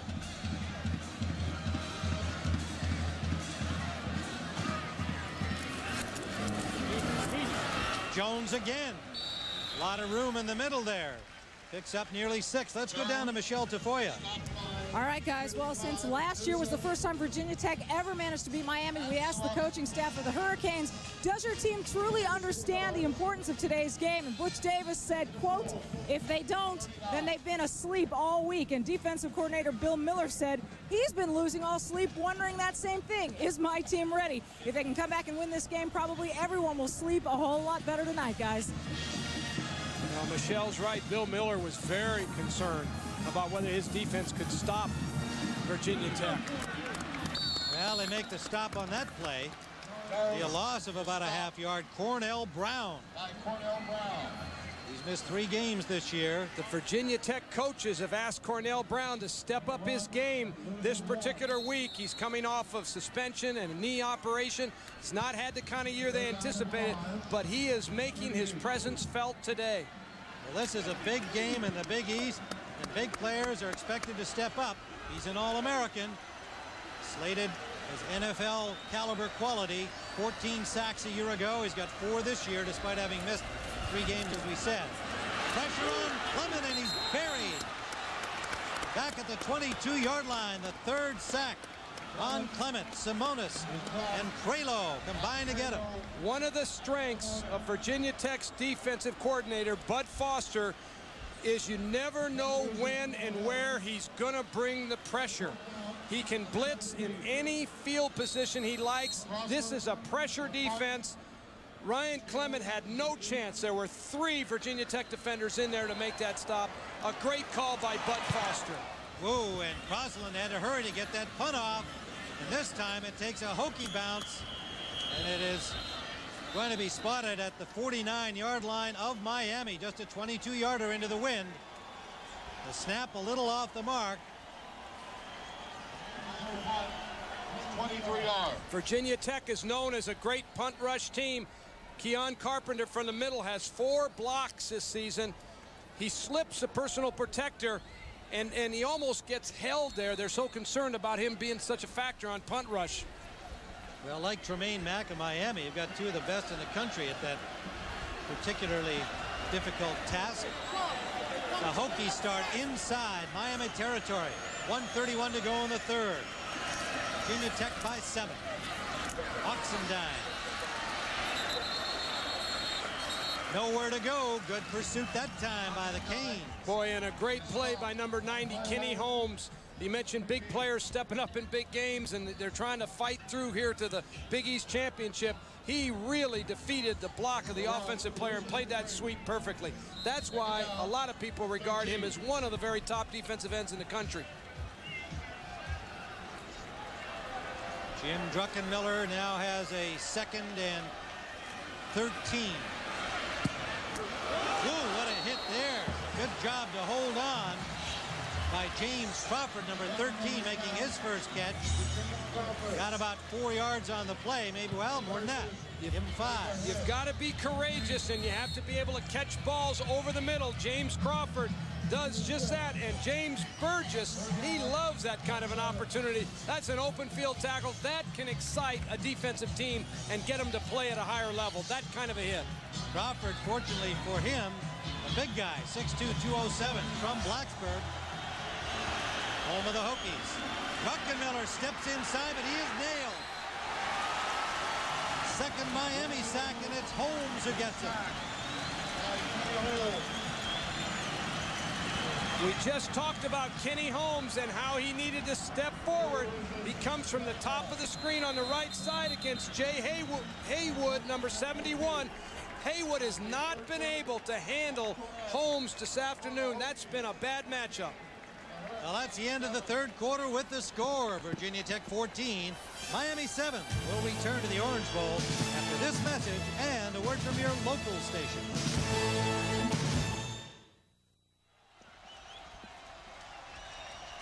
We are back at the Orange Bowl in Miami. Virginia Tech leading 14-7, and that is Kenny Holmes, one of the leaders on the Miami team, the senior, reminding his teammates the 4th quarter belongs to us. Tech would have liked one more play before the quarter ended because they're kicking into the wind. And Kibble's punt is short and bounces upfield and now starts to roll for the Hokies. But Miami will start from their 27-yard line. And they trail by 7. Let's go to Pat O'Brien for an update. Pat? All right, Tim, Georgia has crept within. Thank you, Patrick. Miami down by 7 here at the Orange Bowl. 14:50 to go. We're just underway in the 4th. Torian Gray has not returned to the secondary of the Virginia Tech Hokies. He's out with receiving an IV for cramp problems. This is Clement. Clement complete. The Adil Green, and he's also had hamstring problems but continues to play, and Clement grabs his ankle. Ryan Clement got hurt. His ankle got hurt. He was under a lot of pressure once again from 58 Cornell Brown and the other defensive end, 87 John Engelberger. They put the heat on it. Clement hung right in there. He's a tough physical quarterback. He hung in there. The ball was delivered on time. But Engelberger, 87, and Cornell Brown, they're the two that put the hit on him. Engelberger drove him right over the other pass rusher. It's his right ankle gets twisted. Clement comes to the sidelines under his own power, and we'll be right back at the Orange Bowl.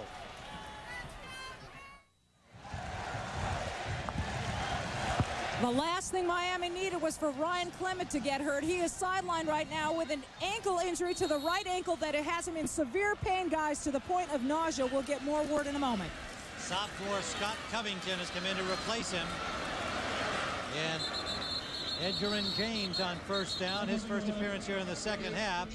Picks up about 4. There is Scott Covington. He's a sophomore from Laguna Niguel, California. He's appeared in 6 games this season. And he had to come in the East Carolina game in which Clement suffered his left shoulder separation. Covington played well in that game. The following game against West Virginia, he himself had a punctured lung. And Clement had to play with that sore shoulder because Covington couldn't go in that game. It was another gutty performance by Clement as they won that thriller in the final minute of the game, as you recall. Covington, the sophomore, now in charge. That is James again, and they string him wide. Good defensive work this time by the Hokies. And it is Prelo and Steve Tate Tate's still in there for the injured Tony Morrison. When you have a quarterback change like this, sometimes the defense just goes ahead and dares the offense to throw. They just stack too many people up on the line of scrimmage to run the ball. There's 10 people up there, all within the tackling picture.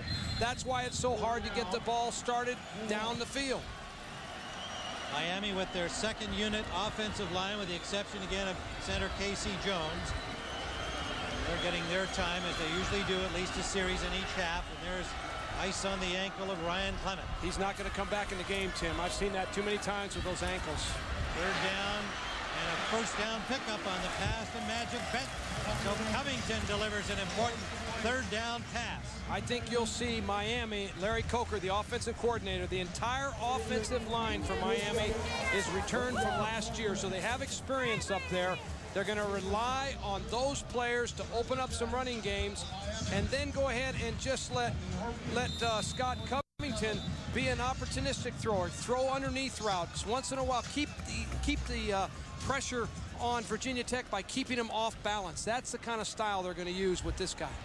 He got some time in the Temple game, as he has in 6 games in all this year, and watching him on tape, even though that game was over by the time he got in terms of the score in favor of Miami, he's an impressive-looking young quarterback. Goes off to James, and Hokies all over that one. 3 defenders there, led by Prelo and Engelberger. Let's go once again to Michelle down on the sidelines. Michelle Tafoya.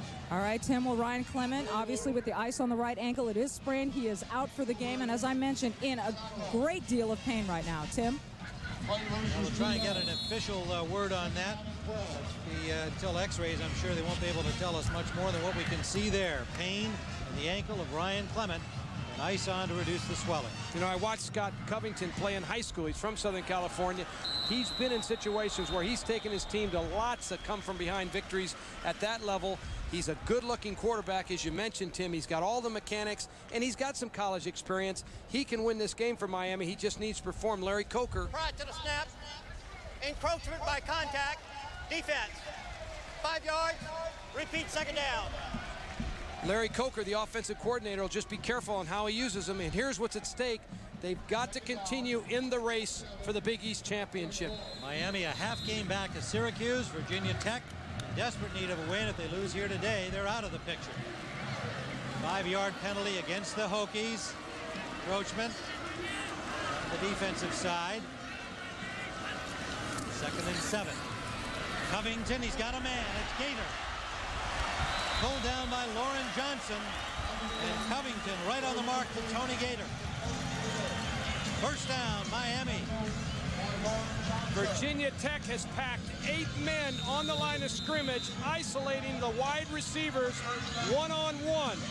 Tony Gator, the fastest hurricane of all of them, just runs an inside route. Covington put the ball on the money. Excellent throw and reception. Tony Gator can do something with that ball after he catches it, too. This guy can fly. He's a converted running back. Covington has hit 3 of 3 so far. That's James. Edgerrin James, the freshman running back, number 32. Stopped by Kerwin Hairston. Got a little more than 2 yards on the play. You know, Tim, when you lose your starting quarterback, a couple things happen to you. If your backup has experience, if he's played some, that's one situation. That's a plus. That's what Miami is in. They have got some experience with Covington. He has played for them. If your quarterback hasn't played at all, hasn't taken many reps in practice, it's usually a game or two before you can adjust. That won't be the case with Miami and Scott Covington. They spotted James for only a 1-yard gain. 2nd and 9.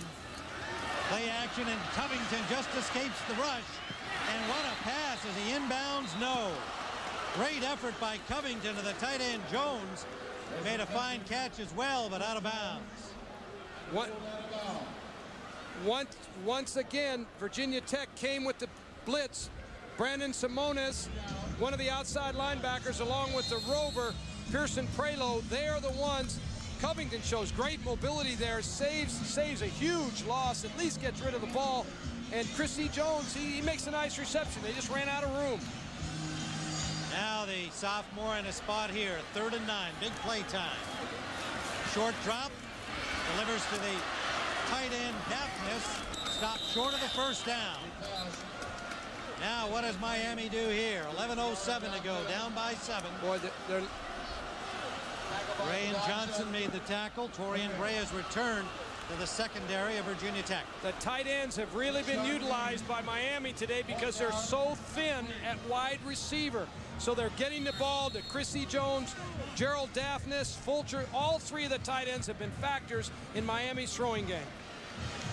Now this is a department that both these teams are good at. They can block kicks. Let's see what Virginia Tech can do here. Crosland trying the field goal, gets it off from 38 yards away. It is no good. The Hokies hold off the Canes. 10:30 to go, 4th quarter. Virginia Tech 14, Miami 7.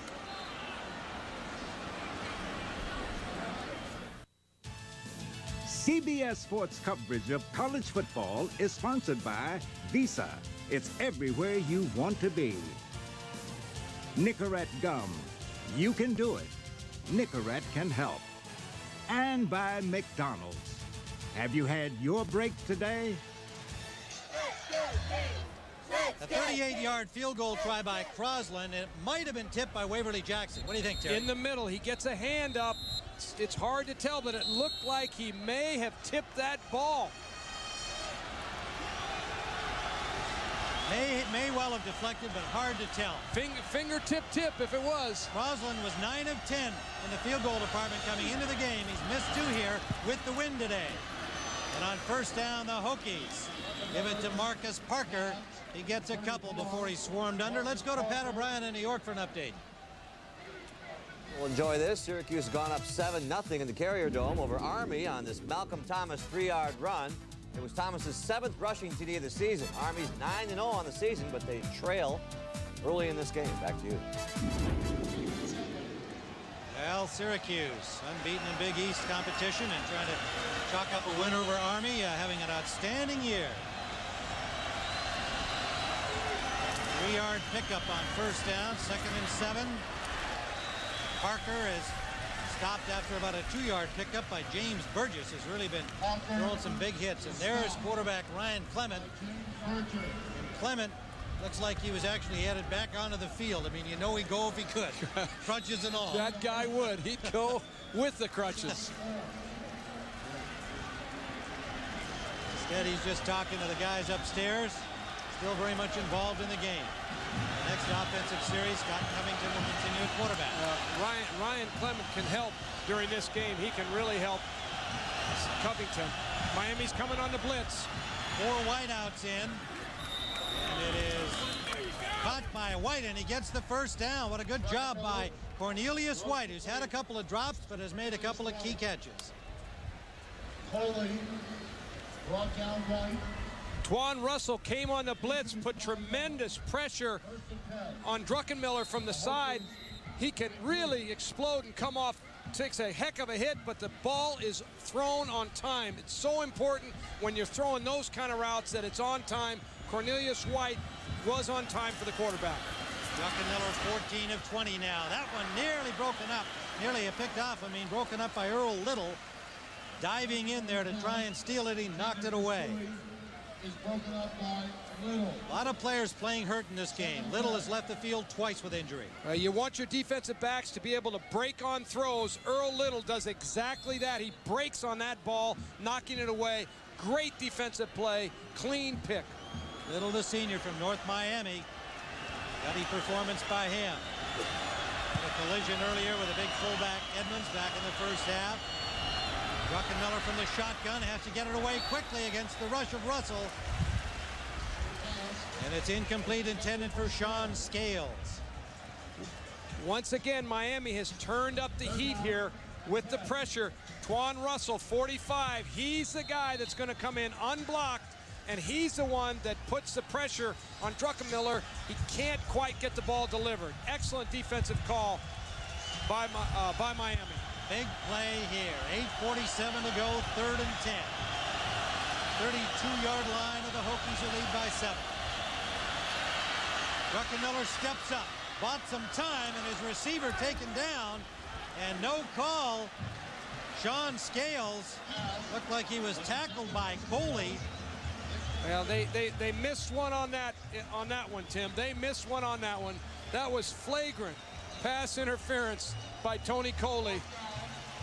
Well, I tell you, the Hokies were lucky it wasn't intercepted because the only available receiver was taken out of the play by Coley. Jim Druckenmiller did a great job stepping up in the pocket once again, but you see at the very end there, Tony Cooley definitely took Sean Scales down. Frank Beamer was upset. He had a right to be.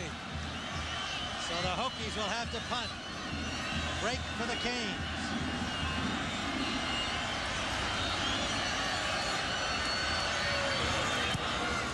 Kibble. Look at that ball hang up in the wind. It's starting to back up in the wind.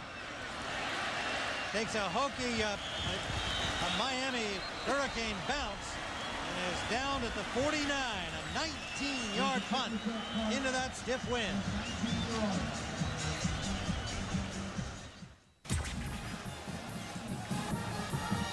Whoa, some tough guys there. Nonetheless, I have to agree with him. There may not be a Heisman Trophy candidate in this game, but there's some tough football players playing a whale of a game.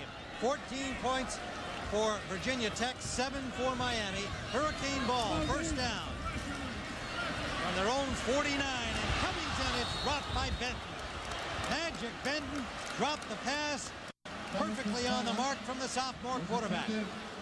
Magic Benton has got to come up with this reception. Scott Covington puts the ball right where he needs to. Benton just runs down the field, runs an inside route. It's a deep route, and Lauren Johnson, 12, really separates him from the ball with a great hit. That's a heck of a hit. I think the ball was already separated before he got hit, Terry. Yeah, I think it was maybe a little look there. We've got 2nd and 10. Jones picks up about 3. It's been a very well-played football game. Virginia Tech opened first after a long drive. Oxendine took it in from a yard out. Miami came back the other way later in the quarter. Chris Jones on a pass from Ryan Clement. And then Michael Stewie, the go-ahead score, a diving grab of a pass from Druckenmiller that made it 14-7. Don't forget, Miami was down on the 1-yard line as the half came to a close. And after some confusion as to whether to go for a field goal or try to take it in, they missed the 22-yarder. And Covington delivers again. And the ball is pried loose. It'll be an incomplete pass. Taken away by Lauren Johnson, but Yatil Green simply could not hold on long enough for that to be a completion. You've got to give Scott Covington credit. He stands in there against the blitz. Yatil Green wanted the ball a little bit earlier. He finally gets it, and Torian Gray, they're lucky they got him back into the game because he did separate him from the ball that time. Torian Gray is a special player for Virginia Tech. He's one of the outstanding free safeties in the country, and he showed it on that play. They got Green working on Midget, the freshman quarterback, on the play. So Miami stopped by the Hokies, punting with the wind. Roslin angling. Will the Canes keep it out? No. It'll be a touchback. Brooks chasing it into the end zone, trying to knock it back out. A 49-yard punt. Good effort by Brooks here, but can't quite get there in time. So Virginia Tech, with 7:31 to go, has the lead and the football from their own 20. Scott Covington, you got to be impressed with how he's played in this second half since coming in for Ryan Clement.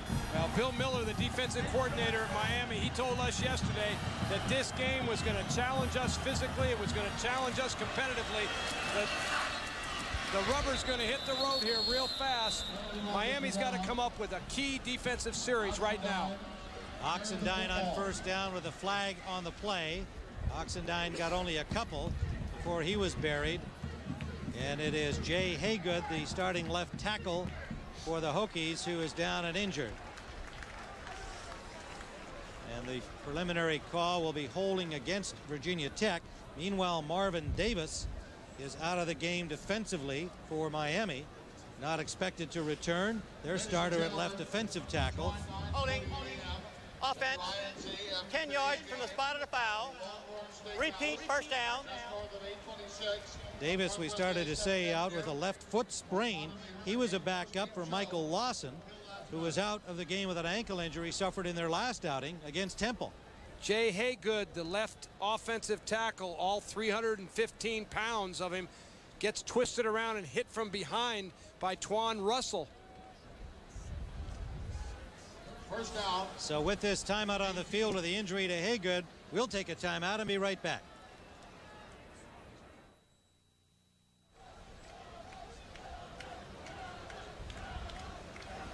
It has been a hard-fought, very physical football game. A number of players have been in and out on both sides of the ball, and right now Jay Haygood, the starting offensive tackle for the Hokies of Virginia Tech, is still down on the field and getting lots of expert attention there, and they will be very careful with this young man, a senior from Easley, South Carolina. And they're taking their time here to determine, if they can, what his injury is, and we won't speculate, but they're being real careful with him. I remember in the bowl game last year, Tony Bracken, the outstanding defensive end from Texas, played against Jay Haygood, and he stated that Jay Haygood was the best pass blocker that he had ever worked against. And see the Hokies bench a little concerned here about Jay Haygood. Coaching staff upstairs, nobody likes to see a player get hurt, even a minor injury, and we hope that's what this one is, but they're being very, very careful with Jay Haygood. We've seen a number of players, as we pointed out, who have been hurt in this game. A number of them have come back and continue to play, like Yatil Green and Earl Little of Miami. Both left the game and came back. But there's been a couple who haven't. Ryan Clement with an ankle injury. Marvin Davis, defensive tackle for Miami, has not returned from his injury. And Tony Morrison, the linebacker for the Hokies, unable to come back after he was hurt. So it's been a rough, tough football game. It's taken its toll. Well, and you have to question this kind of an injury where the game is delayed so long.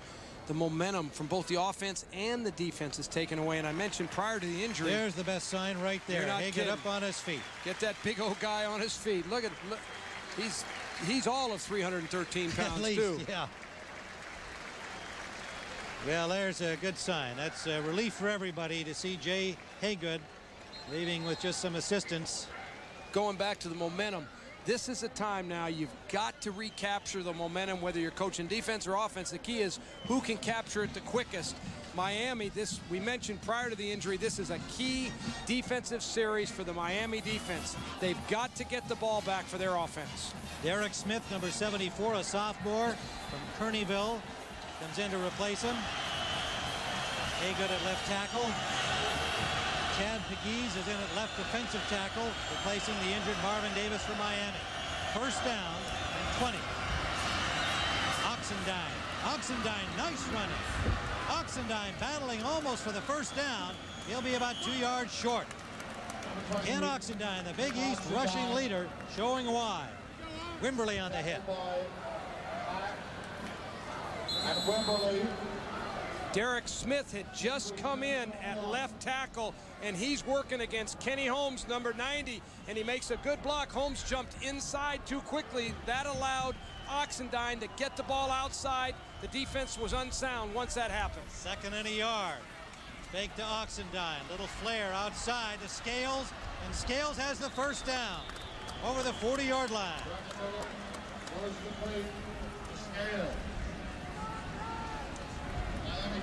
Haygood being attended to on the bench. And it looks like he's feeling much better.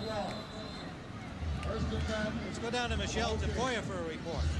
All right, Tim. Well, Jay Haygood, they were able to get his helmet off with little problem. The word is he has a concussion, obviously out for the game. They're checking on his eyesight, talking to him, asking him specific questions, and so far he's responding pretty well, but out for the game, guys. Thanks, Michelle. We talked about the wind and the possibility of rain. Well, it's here. Oxendine buried for a loss on first down. Lost at least 2. Boy, that was well played by the Miami front. The entire front of Miami's defense was able to just gobble up that play as quick as it was run.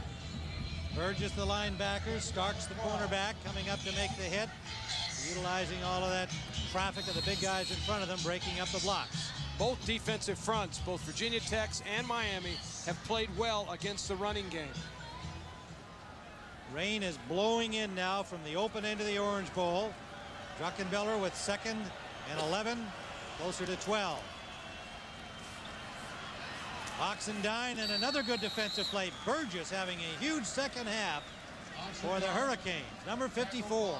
That's what you want your middle linebacker to do. The idea of this defense is to keep the linebackers free. Fortney, number 99, Marvin Davis, number 93, they are the anchor points in the inside of this defense. If they can hold those linemen, that allows James Burgess to roam and make hits, and that's exactly what he's been doing in the second half. 3rd down and 10. A big situation here with 4:55 and counting. 4 wide receivers in for the Hokies. Druckenmiller in the shotgun. Crowd alive in the Orange Bowl. Druckenmiller pumped once and then was buried. 3rd sack. Kennard Lang, who had 9.5 sacks to lead the Canes coming into the game, comes up with another. Kennard Lang, 96. He's working against T.J. Washington, 76 on the right side. He just pass rushes him, throws him out of the way, accelerates to the quarterback. Druckenmiller had to hold the ball. That's why the sack occurred. Coverage sack as he just couldn't find the open target. Kibble into punt, standing at his 20. Tremaine Mack ready to try and block it. That's his specialty. Starks waiting for it at the 35. Low snap. Kibble just got it away, and it's a dandy into the wind. Starks backed up to the 21.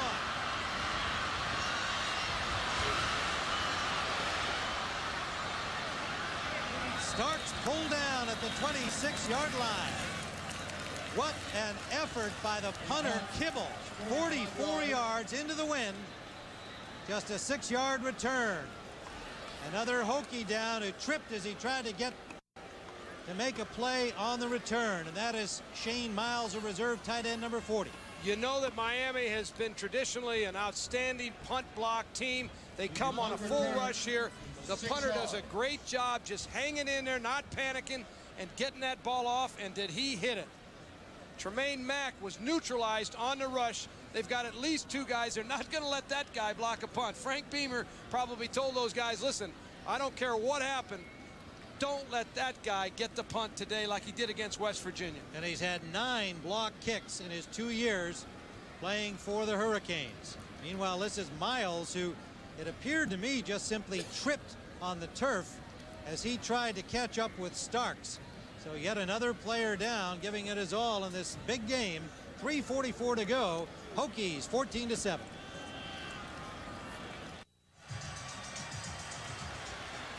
Miami with the ball. 3:44 to go.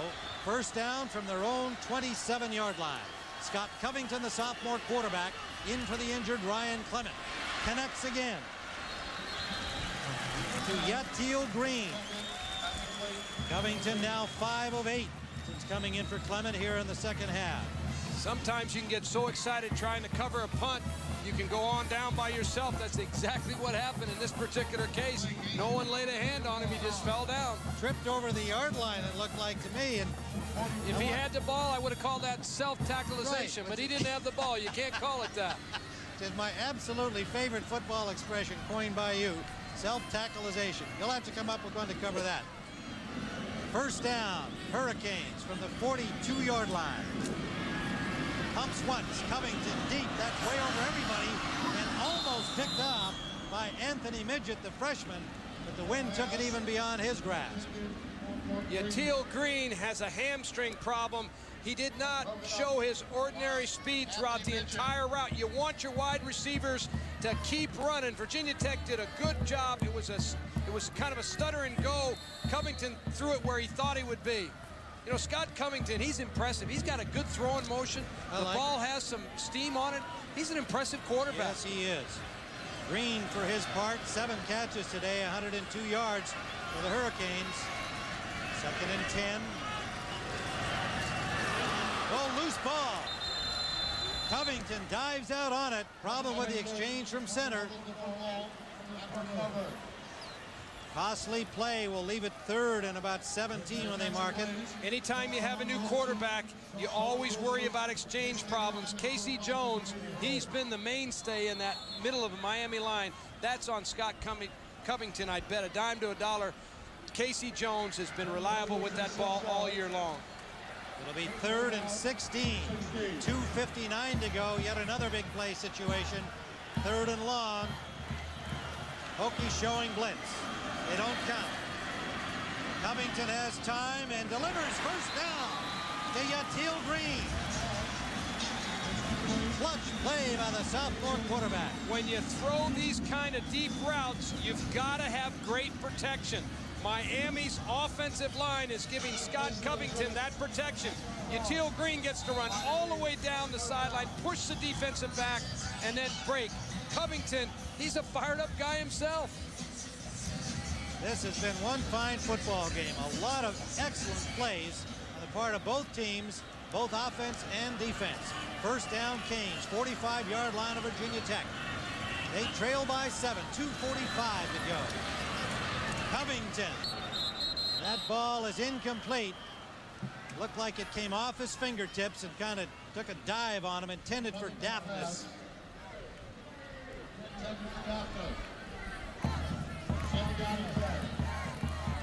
Well, you can see Virginia Tech trying to get to 5-1 in the conference of the Big East. Miami would fall to 4-1.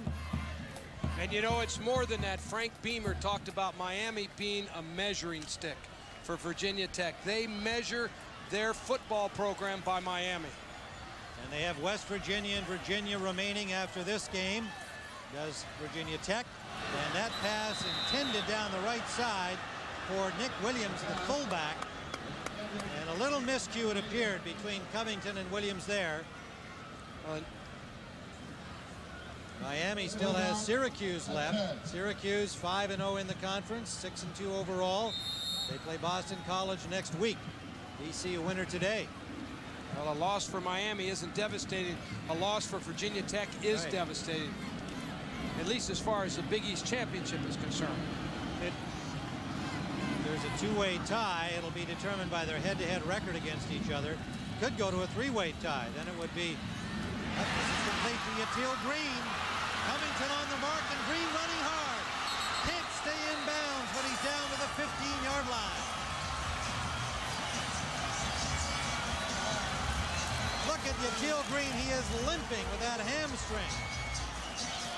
We said earlier in the telecast, Yatil Green could be one of the best receivers in the history of Miami. He's working an inside route. He has all day long to run that route because of the protection that Scott Covington got.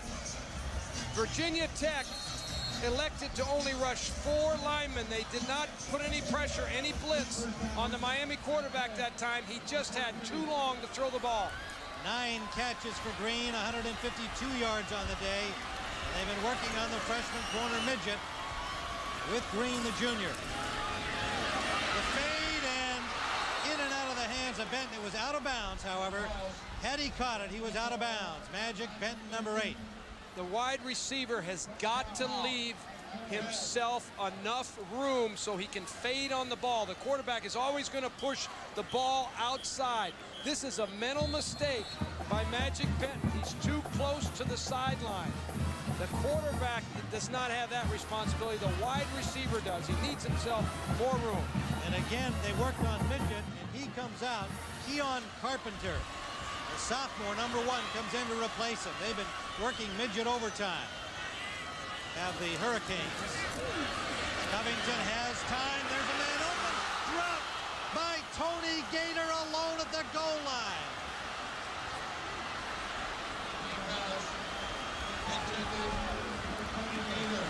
Tony Gator runs down the field.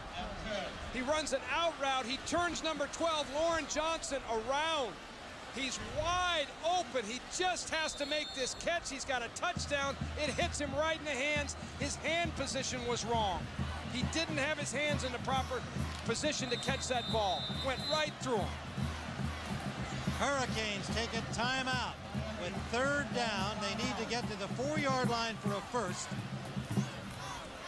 2:17 remains on the clock.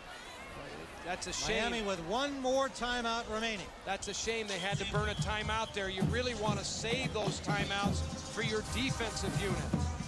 That's when you really need it, when you're down here, unless you have to get yourself reorganized, which they may very well had to do.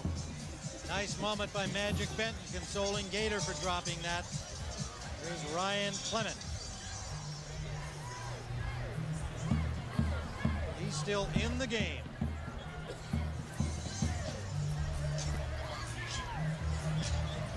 Syracuse leading Army 7-0. We're live from the Orange Bowl in Miami, Florida, where the rain is sweeping in, blown by gusting winds of 40 miles an hour. We've had the winds all day long for the past 2 or 3 days here in South Florida. Ryan Clement, the quarterback of the Miami Hurricanes, left the game with an ankle injury in the third quarter. The sophomore Scott Covington has come in. He's done a good job. 10th play of this drive. Clement's been a cheerleader since he left. He has hit 18 of 27 passes. Oxendine opened the scoring early for Virginia Tech. Miami countered with Clement to Chris Jones after a long drive from 3 yards out. And then in the third quarter, Michael Stewie on a perfect strike from Druckenmiller made a diving catch in the end zone from 13 yards out, and that has produced this 14-7 game. Miami was on the 1-yard line at the end of the half and came up empty. Here they are, 3rd and 10. Covington will run it. Covington hit hard out of bounds inside the 10. It'll be 4th down. One of the interesting things, Tim, is that Virginia Tech took Torian Gray, a safety who plays in the middle of the defense normally. They moved him out on the end against Yatil Green to try and match up better, and took the young freshman Anthony Midget out.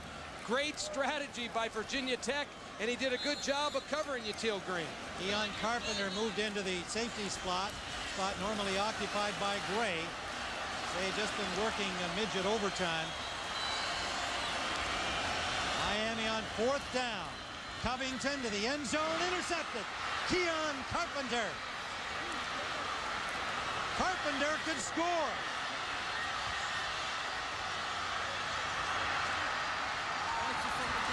Touchdown. 100 yards. Keon Carpenter. There are flags down near the end zone. There may have been an illegal block down there, but it will nonetheless be Hokies ball no matter what. I think it's excessive celebration, but I'll tell you one thing, right now Virginia Tech could probably care less. 1:54 remains. Scott Covington, who played so well replacing Clement, trying to get the score to tie the game up. But the Hokies, Keon Carpenter, to follow your point, Terry, they took out Midget, the freshman, at corner. They moved Gray over to the corner and brought in Carpenter, the backup safety, and he comes up with the intercept. Conduct, celebration after the score against the Virginia Tech. The penalty will be enforced on the kickoff. 20-7. The Hokies lead it, 1:54 to go. Point after attempt coming up.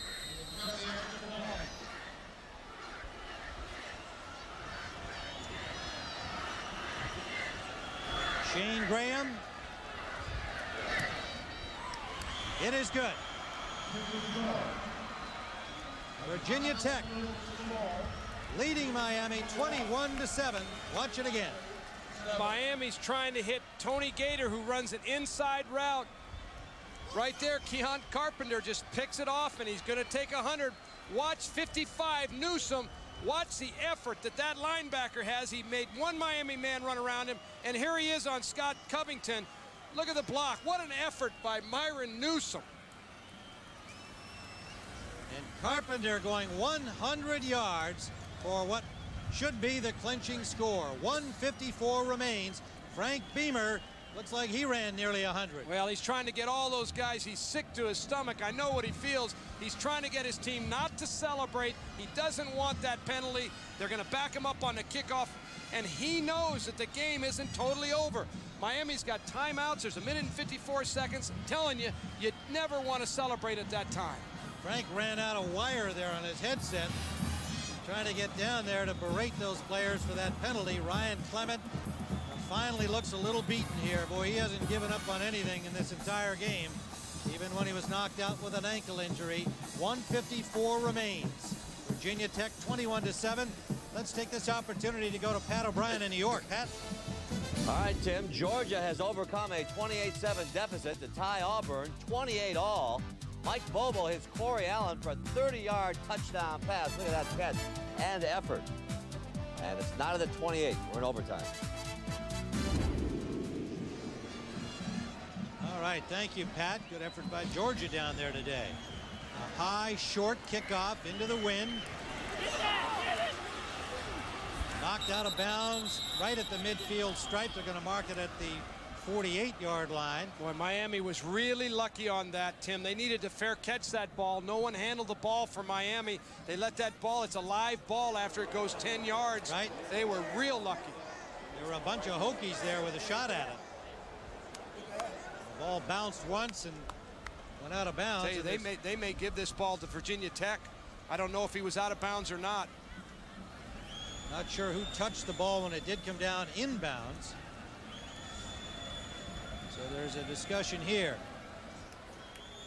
Hokies no doubt will claim it should be their ball, but there is a signal for Miami. There have been 2 of them now, signaling possession Miami.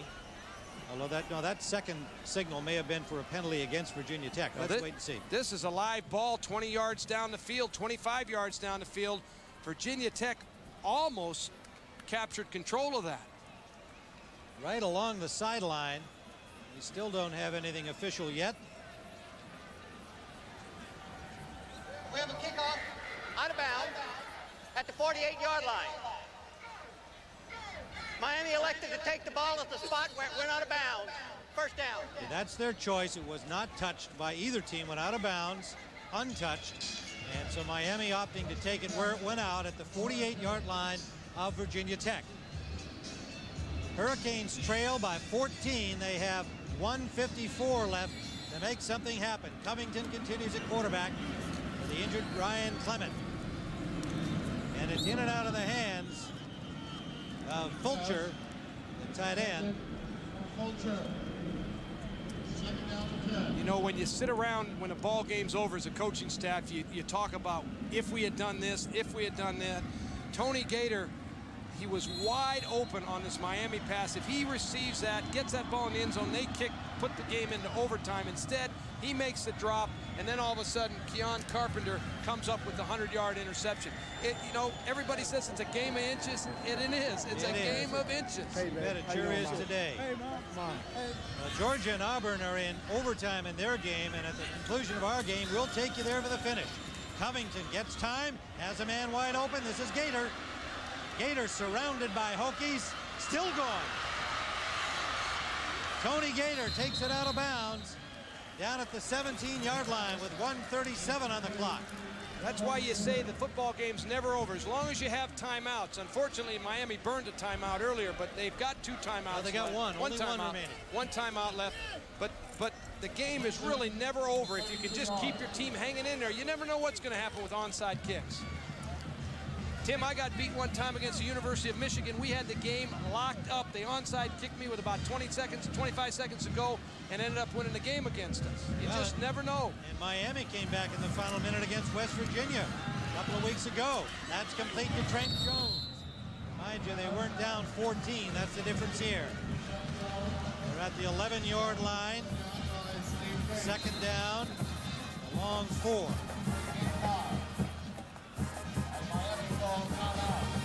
Miami takes their last time out. 1:23 on the clock. Let's once again go down to Michelle Tafoya. Michelle?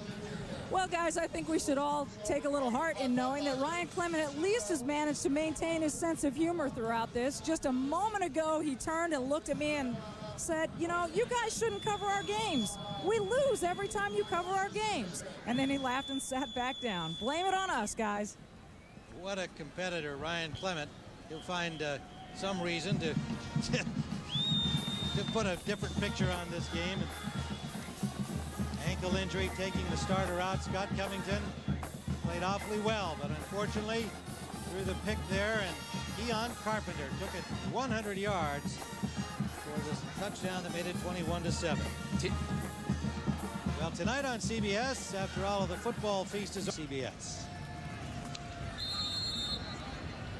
We'll be going to Auburn for overtime at the conclusion of the game here in the Orange Bowl. 1:23 to go. Covington, flare pass to Jones. Midget popped him. Close to the first down. That won't matter so much. 1:10 to go.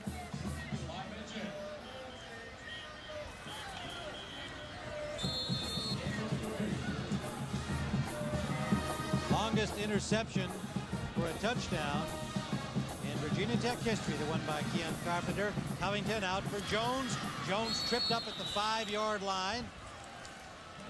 Rolls forward, and they'll spot it inside the 5. He has a first and goal with 50 seconds remaining. Tim, even though it looks like Virginia Tech is going to prevail, Miami can still capture a share of the Big East title. They've got Boston College and Syracuse left.